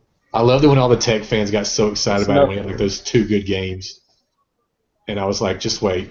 He played for Alabama for 3 years. You'll learn what's going to happen. All right, guys, we got a question Yeah. for us. Who do you see as more capable to make an immediate impact for the Hawks? Prince or Bembry? That's a great question. He says, my gut says Prince because of his three-point shooting. Yeah, it's a great question. I mean, again, part of the issue for me, I might say Bembry because I feel like he does better in big games, and he can play the 2, and there might be more minutes available at the 2. Well, it depends on who we bring back. I'll say Bembry, but that's one reason why Bembry ahead of Prince just a little bit. So there's no telling. I mean, I think they're both so comparable. It's going to be it's going to be a really interesting battle between those two guys for playing time. Like I said, to me, as long as one of them ends up being a really good player, I feel like it's a good move.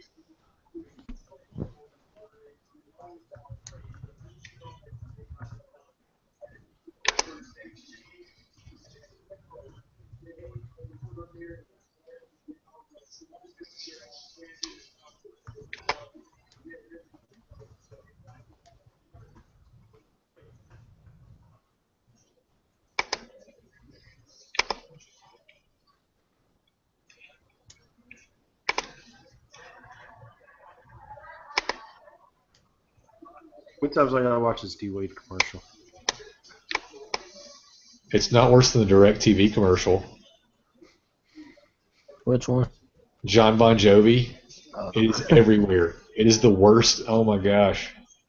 I've almost like gotten where I don't even watch the soccer games anymore.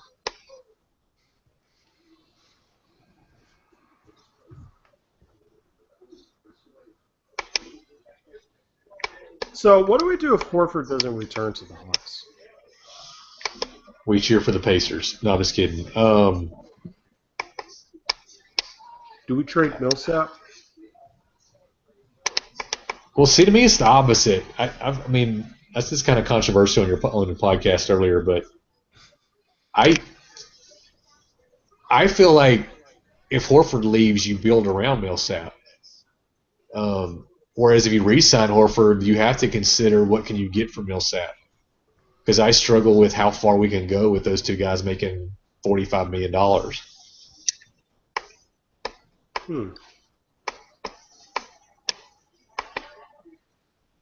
Garrick, we're gonna pay Bazemore $16 million a year, and then you will see me start to tie a noose and hang myself if that happens. 16's a little much. Let's see. If Horford leaves, do you trade a pick for Greg Monroe? No. I don't like Monroe. Sorry, Dallas, that's a no. We were told he didn't like him.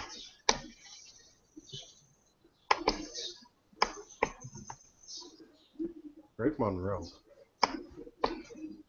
Guys, tomorrow's Friday. Woo! Oh, wait, I work on the weekends, so.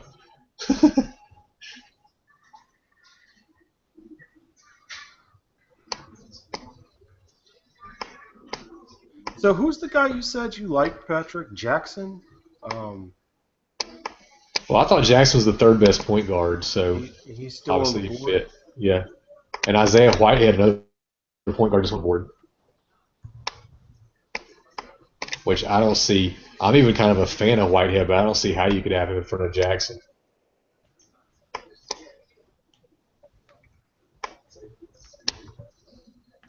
But if Horford leaves, do you offer Whiteside's the max? I knew you were going to say that. No. No. I'm not.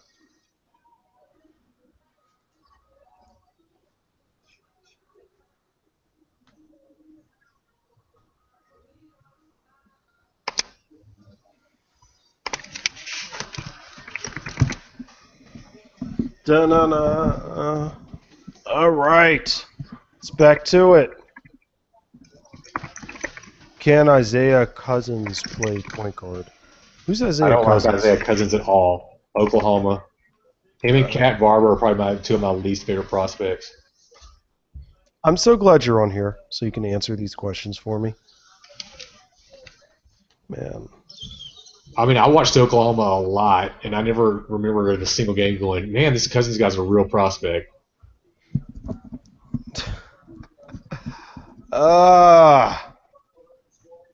See, I have this theory, too. I mean, it's kind of weird, but when you're watching a game, if, like, your 8-year-old or your grandmother can't tell who the great players are, they're not that great. Oh, man. You'd hate to watch a game with me then. No, like, you would be able – like, you could have never seen two college teams play, and if you watched a game with a great player, you'd be like, who's that guy? Like, you'd ask that question. No one watched Oklahoma win. Who's Isaiah Cousins? Dallas is saying we say no quicker than he could type the question. Point all that hate towards Patrick over here, Dallas. No, I'm kidding, guys. No, he's definitely one of my least favorite prospects. And then I was shocked that he was like in the top 100 on Draft Express. Oh, I thought you were gonna say he's one of my least favorite commenters. Evil Dallas. No. Kidding. I thought you were about to say that. Yeah, I like it way better than Happy Houston.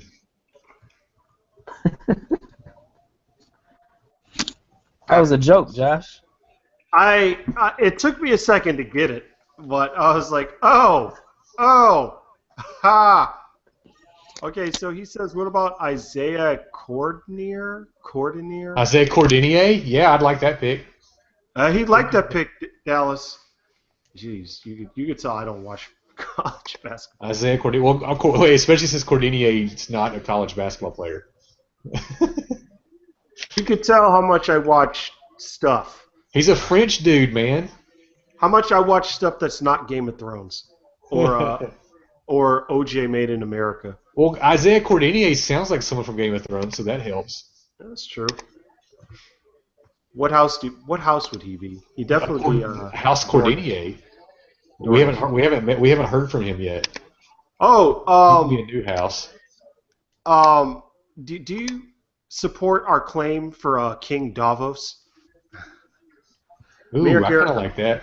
Me and Garrick are rooting for King Davos. First of his name. What did you say, Garrick? First of his name, King of the Illiterates. King of the Illiterates. King of the Illiterates. We are rooting hardcore for Davos. He's really become awesome. Oh, nice. Did you? Evil Dallas said, just tweeted me, ain't no Happy Houston until Dwight Howard signs elsewhere. That's outstanding. I'm favoriting that. Dallas, you are the man. Actually, I guess I have to like it. You can't favorite stuff anymore. If you haven't noticed, I've been off Twitter for a while. Let's see here. ATL Austin responded to our Bembry, basically the Prince or Bembry. He says, guess we'll have to wait until Summer League. I initially wanted us to trade the picks, but I'm excited about who we got. It would take some major Atlanta curse action for neither of them to pan out.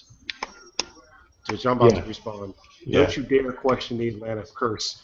Don't you dare test the Atlanta curse. Hey, the last time we did 2 first-round picks was Schroeder and Najera.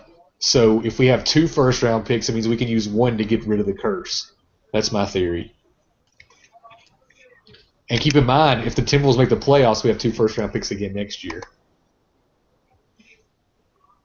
Yeah, Timberwolves. Just go ahead and make that Jimmy Butler trade. We're all closet Timberwolves fan. We want them to be the 8th seed in the West next year. So Dallas just tweeted me what the vertical is saying, but like always, I'm going to keep it as a surprise. So when we all pick, I guess.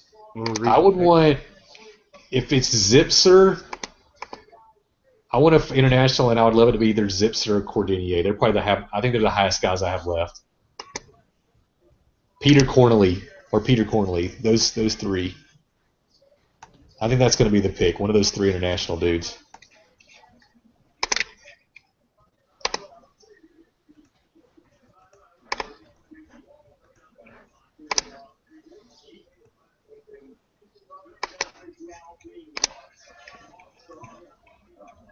You know, the thing you're also slowly seeing, I saw that half the picks in the first round were born overseas. 15 of the 30 picks are born overseas. But the thing people like, the whole idea that, like, these overseas guys are non-athletic, like, with every year we're seeing how much that's just not true anymore. Like, these guys are different. Luwawu, these guys are different athletes. Like, some of them look, and yet American big men are starting to look stiffer and stiffer or not be able to shoot. But like Cordinier and Cornely and Zipser, like, they don't really look like what you think of European prospects looking like. They're like far more versatile defenders.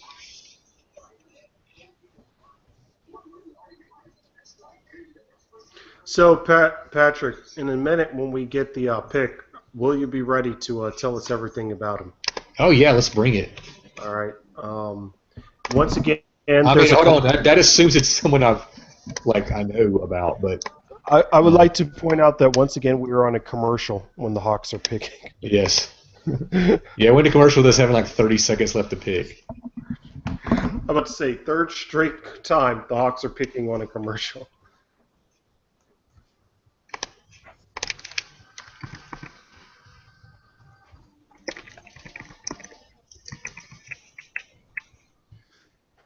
Garrett, did you think we got enough for Jeff Teague? I forgot to ask that earlier. Yeah, I don't know what more could you expect. I know they were talking about Noel, but yeah, I'm not sure. Well, okay, they just flashed who we picked on the screen, guys. Where? Oh, Cordinier, nice. All right. All right, so he's not someone I would have considered a target for me. Like there's some other national I like better, but he's really athletic. He's a shooting guard that could probably slide to the small forward position. Probably could defend at least 3 positions. He's definitely not long armed. I mean, he has a 6'8" wingspan, but he's 6'4" and a half. He's a really solid prospect that will definitely be stashed. My guess is Atlanta is probably not going to take an international guy unless they've already talked to him about that.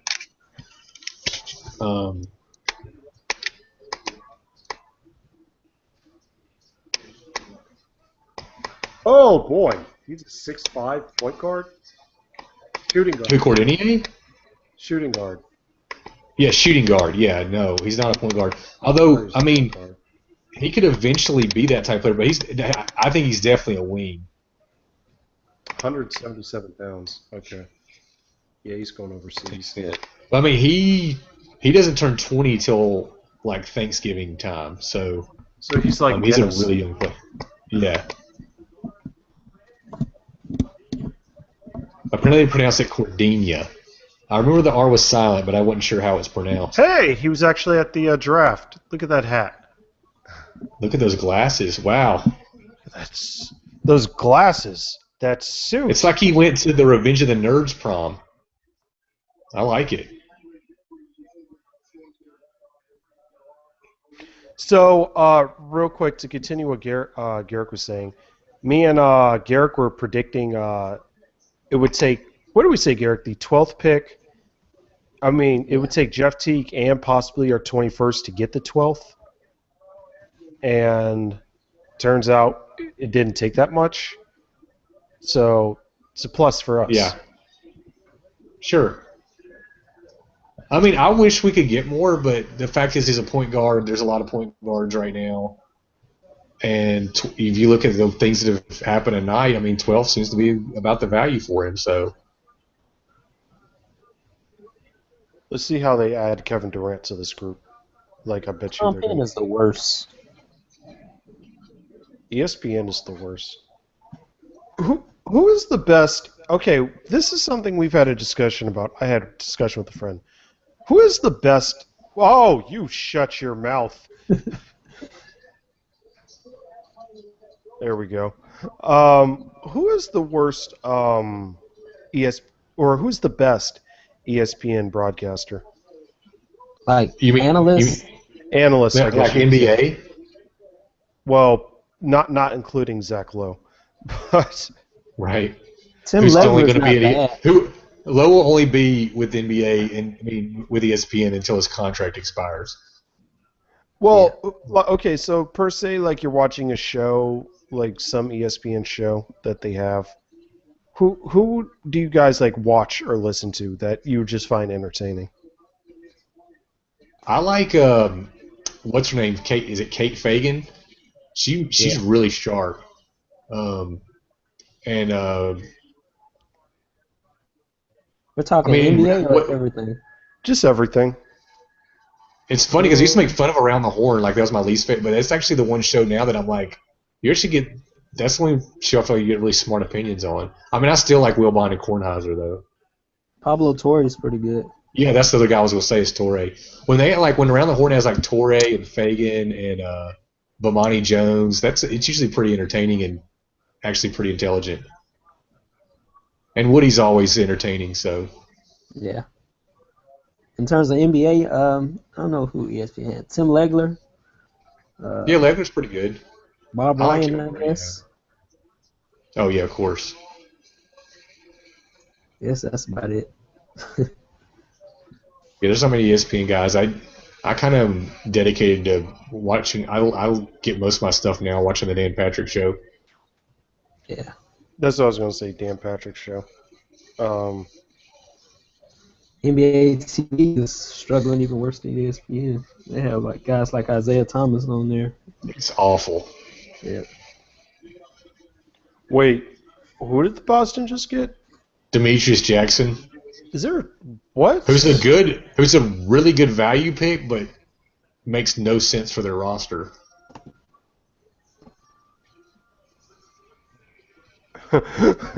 Someone says if Demetrius Jackson can shoot like he did a year ago, he'll dominate Tony Rozier for that D-League starting job. Actually, I think he can dominate Rozier if he doesn't shoot. I think Rozier was one of the worst picks in last year's draft. Proven by the fact that like Atlanta just used him every time he came in the game. There must be a trade going on. Not an AJ Hammonds fan. I'm always glad to see guys go off the board that I don't like. All right, so if the Hawks can get Paul Zipser with their last pick, I'm declaring tonight just a huge success.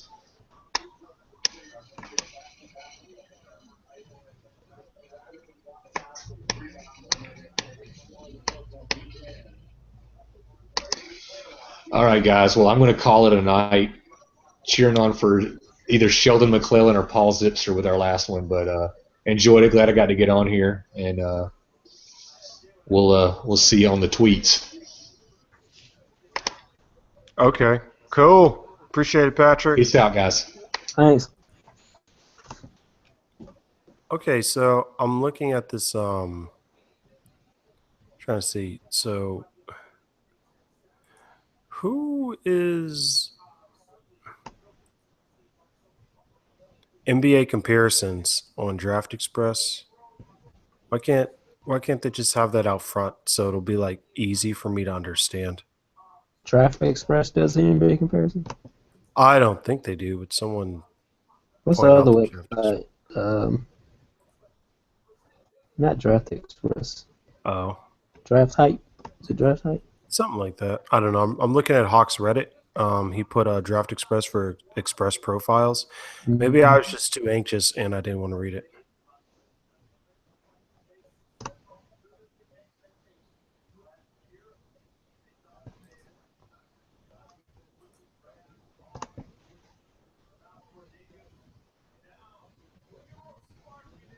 Patrick Laney, no Zipser for you. Goes to Bulls at 48. He just jumped off, Dallas. Honestly, I don't know what to say. If whoever we do draft, because it's not like I know who's left.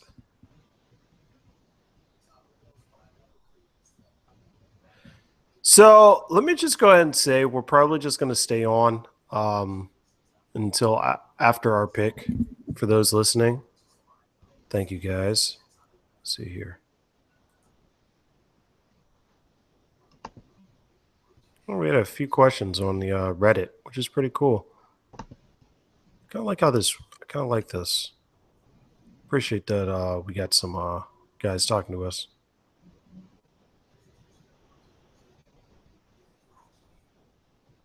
So, Game of Thrones. Why didn't Sansa just tell Jon she had an army coming? So, is it because she doesn't trust him? Like, isn't it? Because you remember when she told, when Brienne asked her, Like, why don't you just tell him? And it was like, he's still not fully 100%, or or Sans is doing it all for vengeance, and he's more as doing it for strategy, I guess you would say. Yeah. Now, when Rickon was freed, were you like yelling, "Bob and weave, Bob and weave, Have you ever seen Apocalypto?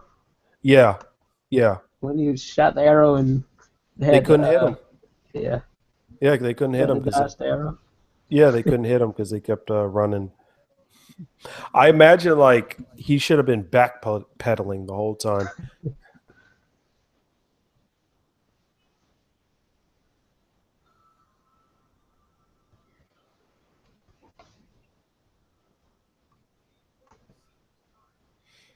Man, but that battle, that was pretty interesting. Let's see here. NBA comparisons for Isaiah, whatever his name is. But yeah, that battle. The irony, the visualism or whatever metaphor of John suffocating while it's like he saved himself from the dead. He rose himself from the dead. Yeah. I guess that's kind of like the comparison there.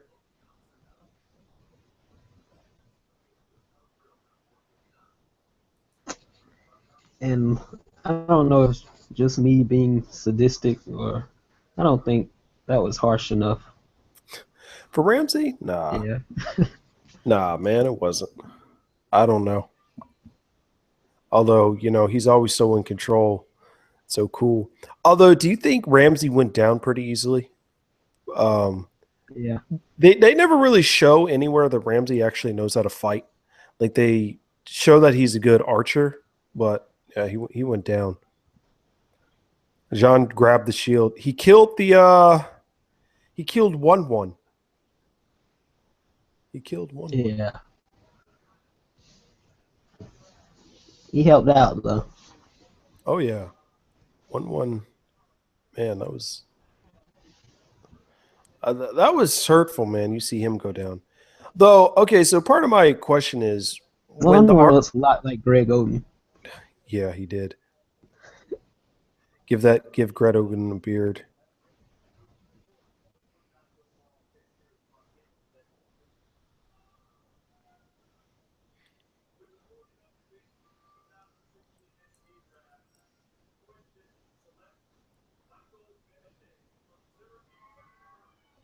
So 1-1 goes down.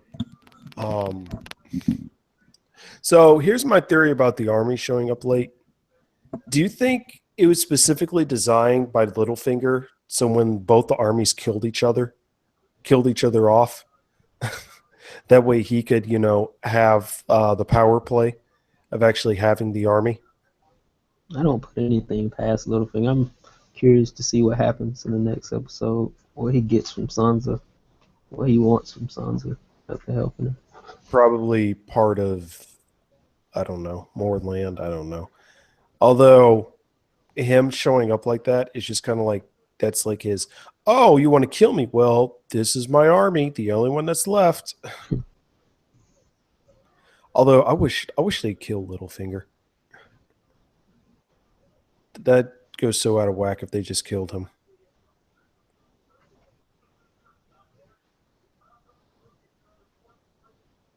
I think Littlefinger and Varys, they're going to survive. Littlefinger and Varys. Yeah. What do you think this secret mission of Varys goes on? Do what now? You know how like Varys, am I thinking of the right guy?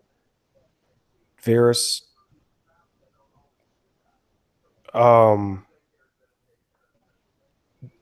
Remember how he apparently went on some secret mission? Oh, he left Tyrion? Yeah. Wonder where he went.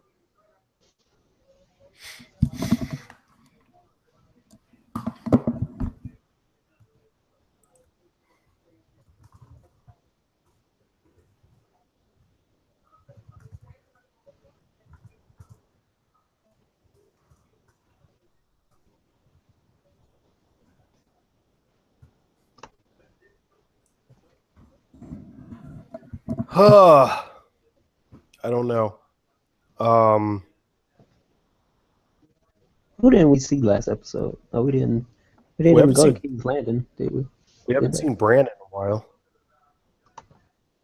I don't want to see Bran. Bran. You don't want to see the Tower of Joy conclusion? You don't want to see I'm not ready for Bran after what happened to Hodor. how they essentially brought in Blade. He's half man, half zombie.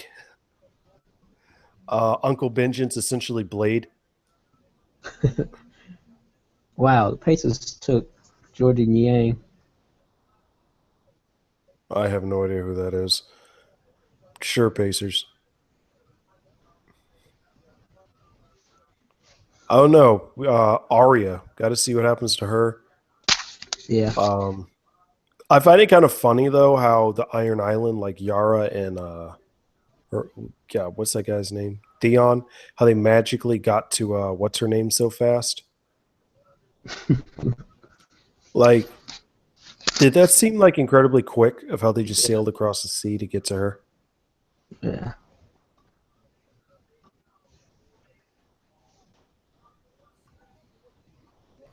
Jon Snow out here fighting and living off due to probability.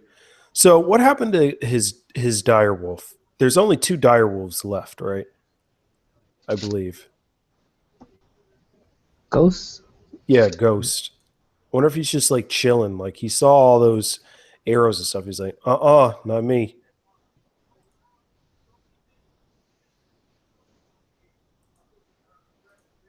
Who has the other direwolf? Arya's direwolf, but it's apparently running just wild. I'm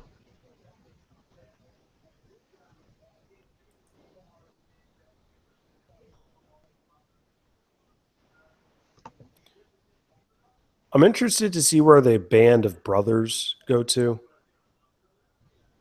I thought they were gonna bring back Huh. She Who Shall Not Be Named, but Oh, yeah. Yeah. Well, you notice that they're hanging people. So it's kind of like her MO. But so Dallas just reminded me, time passed. Remember they were sailing all that time when John and Sansa were going to multiple castles for help. So yeah, it makes sense, I guess. Now I'm gonna love how they're gonna explain how Euron Greyjoy is gonna go and build all those boats within that whatever amount of time. Now, I don't think that much time has passed. where do the Iron Islands get trees from? How are they building these boats? Shh! Don't question, Garrick. Don't question. just allow it.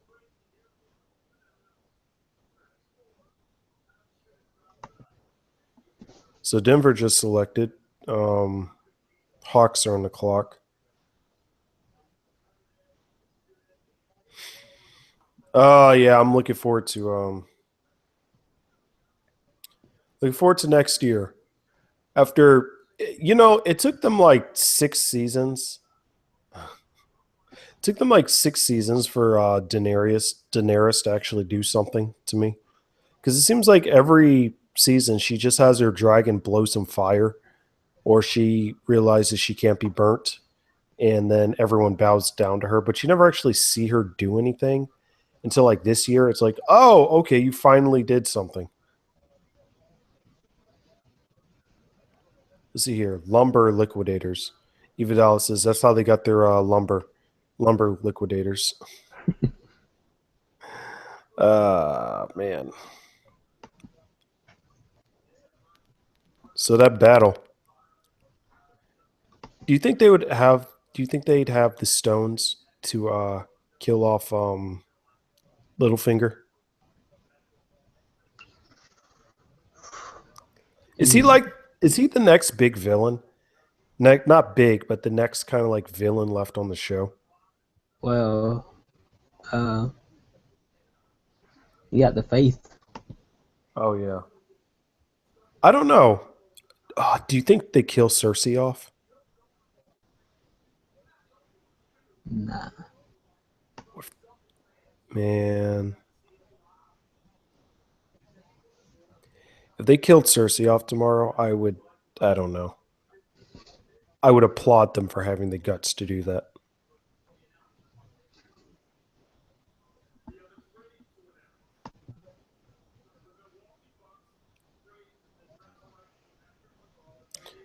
Lumber Liquidators. Oh, Garrick. So on HBO, the Bill Simmons show now, Any Given Wednesday. Mhm. Have you had a chance to check that out? Yeah, I saw it last night. Oh my goodness. So obviously you heard Ben Affleck's part, the best part of the Yeah. show. I don't know. The best part was Charles Barkley's in the blooper reel. Oh yeah. You got to fire them to keep them on their toes. Let's see. He says Littlefinger is the Teflon pimp. No way he gets off this season. No, they won't kill him. I just mean, like, do you think they'd have the guts to kill Littlefinger, like, next year or year from now or whatever? I don't know.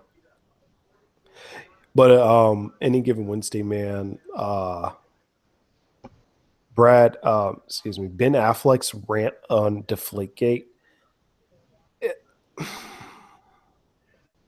It kind of made me realize, it kind of made me think about it, and I was just kind of like, well, it made me look up like different players that do different things to their balls, the footballs.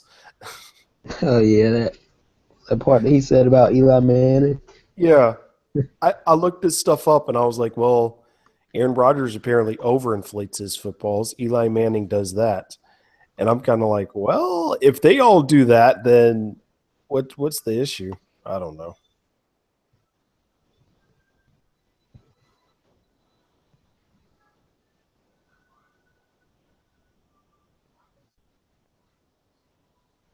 So what? It says Cleveland is drafting the Hawks next pick. Well, I just wait till it happens. Wait, Apparently I had no idea. I had no idea is Cleveland. getting the Hawks next pick. I had no idea Cleveland even had draft picks. Cleveland is getting the Hawks next pick. It appears the Hawks will not, in fact, make 4 picks this evening. What did he send me?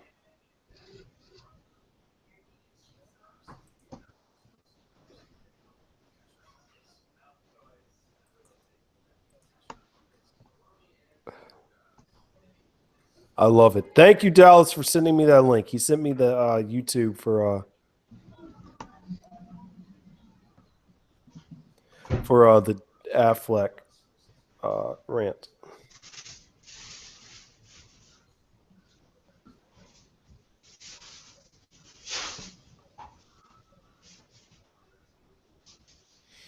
So, Hawks are selecting K. Felder. Yeah, I'm going to go ahead and ruin it because it's a trade. And it's going to Cleveland? Huh.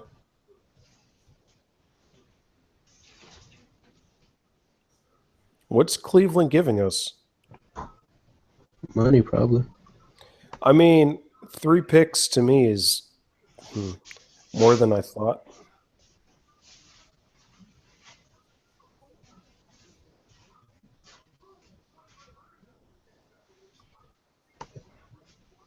I like this Hawks Reddit. Sources tell us the Cavs have agreed to secede a Eastern Conference Final game win to the Hawks so that they may save face. All right, we're getting cash. These are the Hawks I remember trading second-round picks for cash considerations. Oh, man. Well, let me give it a couple minutes, and I guess I'm going to jump off, guys. This has been fun. Special thank you to Hawks Reddit for allowing me to do this. Thank you, everybody, for jumping on, talking to me. Man. Thank you for the Hawks for not doing anything bad this year with the draft picks, at least on first glance. Tim Hardaway Jr.'s got to be someone's got to be sweating between Tim Hardaway Jr. or Bembry right now. Excuse me, Lamar Patterson right now.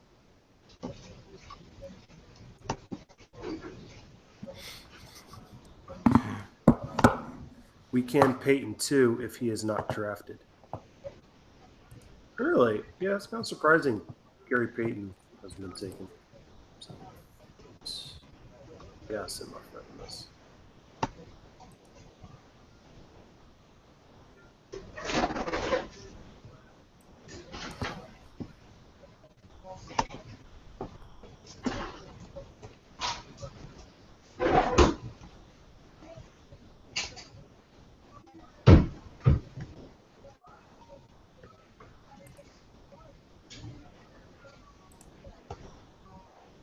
K. Felder.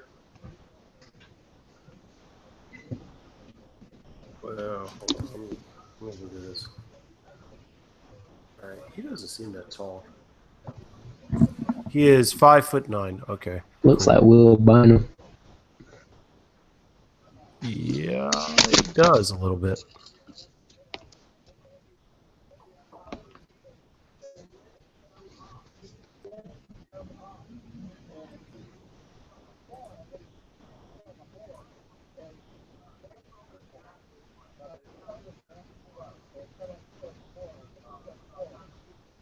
All right, so guys, I'm actually about to get off. Garrick, I just discovered there's a whole season of 2016 Voltron episodes on Netflix. Have you seen that commercial? Nah, With the what commercial? Mars Stoudemire in it? What commercial? With the Marty? About Voltron with the Mars Stoudemire. I have not. I'm actually about to look up right now. That's how I found out about it. Voltron, the Marty Stoudemire? Marcus Page.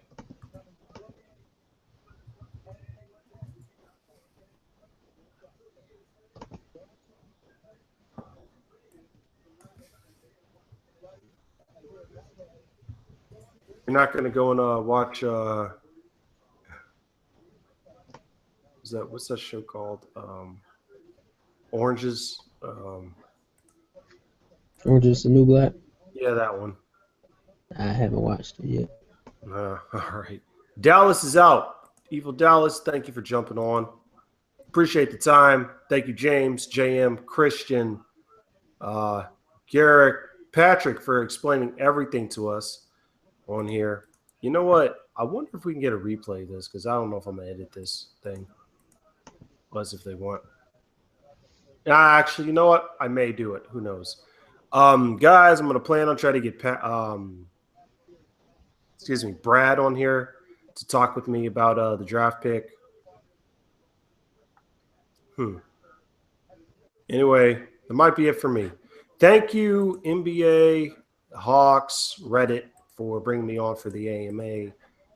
Thank you guys for asking me the questions. I think I thanked enough people. Yeah. No, let me send this.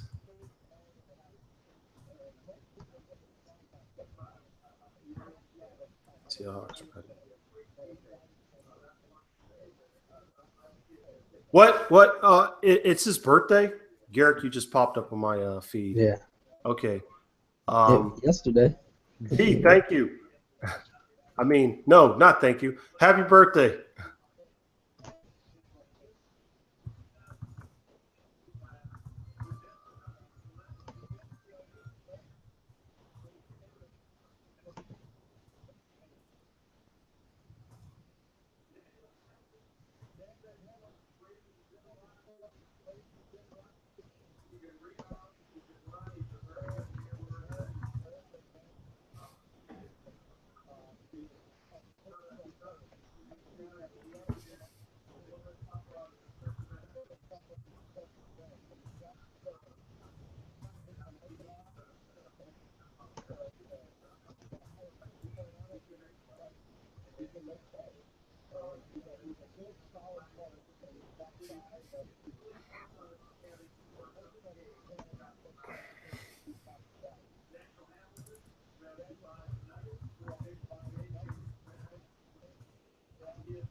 When does free agency start, Garrett?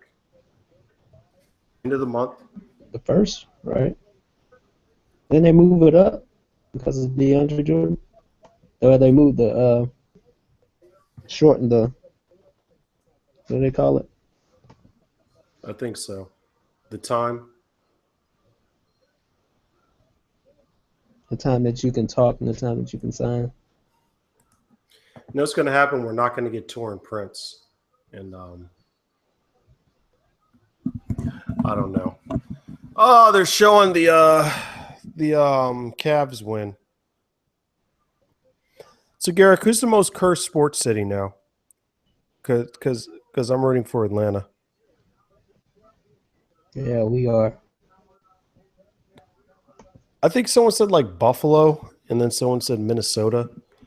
To which I say, Buffalo, do they even have any teams there besides like hockey and football? That's it. And then Minnesota, to which I say, I don't know what this counts, but it does. I'm not sexist, guys. Don't the Lynx like win the championship? Like, haven't they won the championship like twice in the last 3 years or something like that? And two, the Twins, I want to say won in the late 80s, so like 89, and they won in 91. Braves. Yeah. So if you want to take stuff off because of the Braves, look at the Twins. So same with San Diego. They don't have any teams down there. And if they lose their football team, nah. Sorry, guys. Atlanta's most cursed sports city. I would live by this. Viva la Hawks. Free agency begins on next Friday. All right, man. Garrick, this was fun. Appreciate you having you on here, man. And guys, you having me on. You having me, not me having you on. You having me on. Is it that late? Is it that late right now? Have I been recording for that long? I can't get my words together. Let's just say I'm sad over Jeff T. 'Cause that's why. Anyway, I'm out. Cool. Anyway, appreciate it, Garrick. I will talk to you later. All right, Jeff.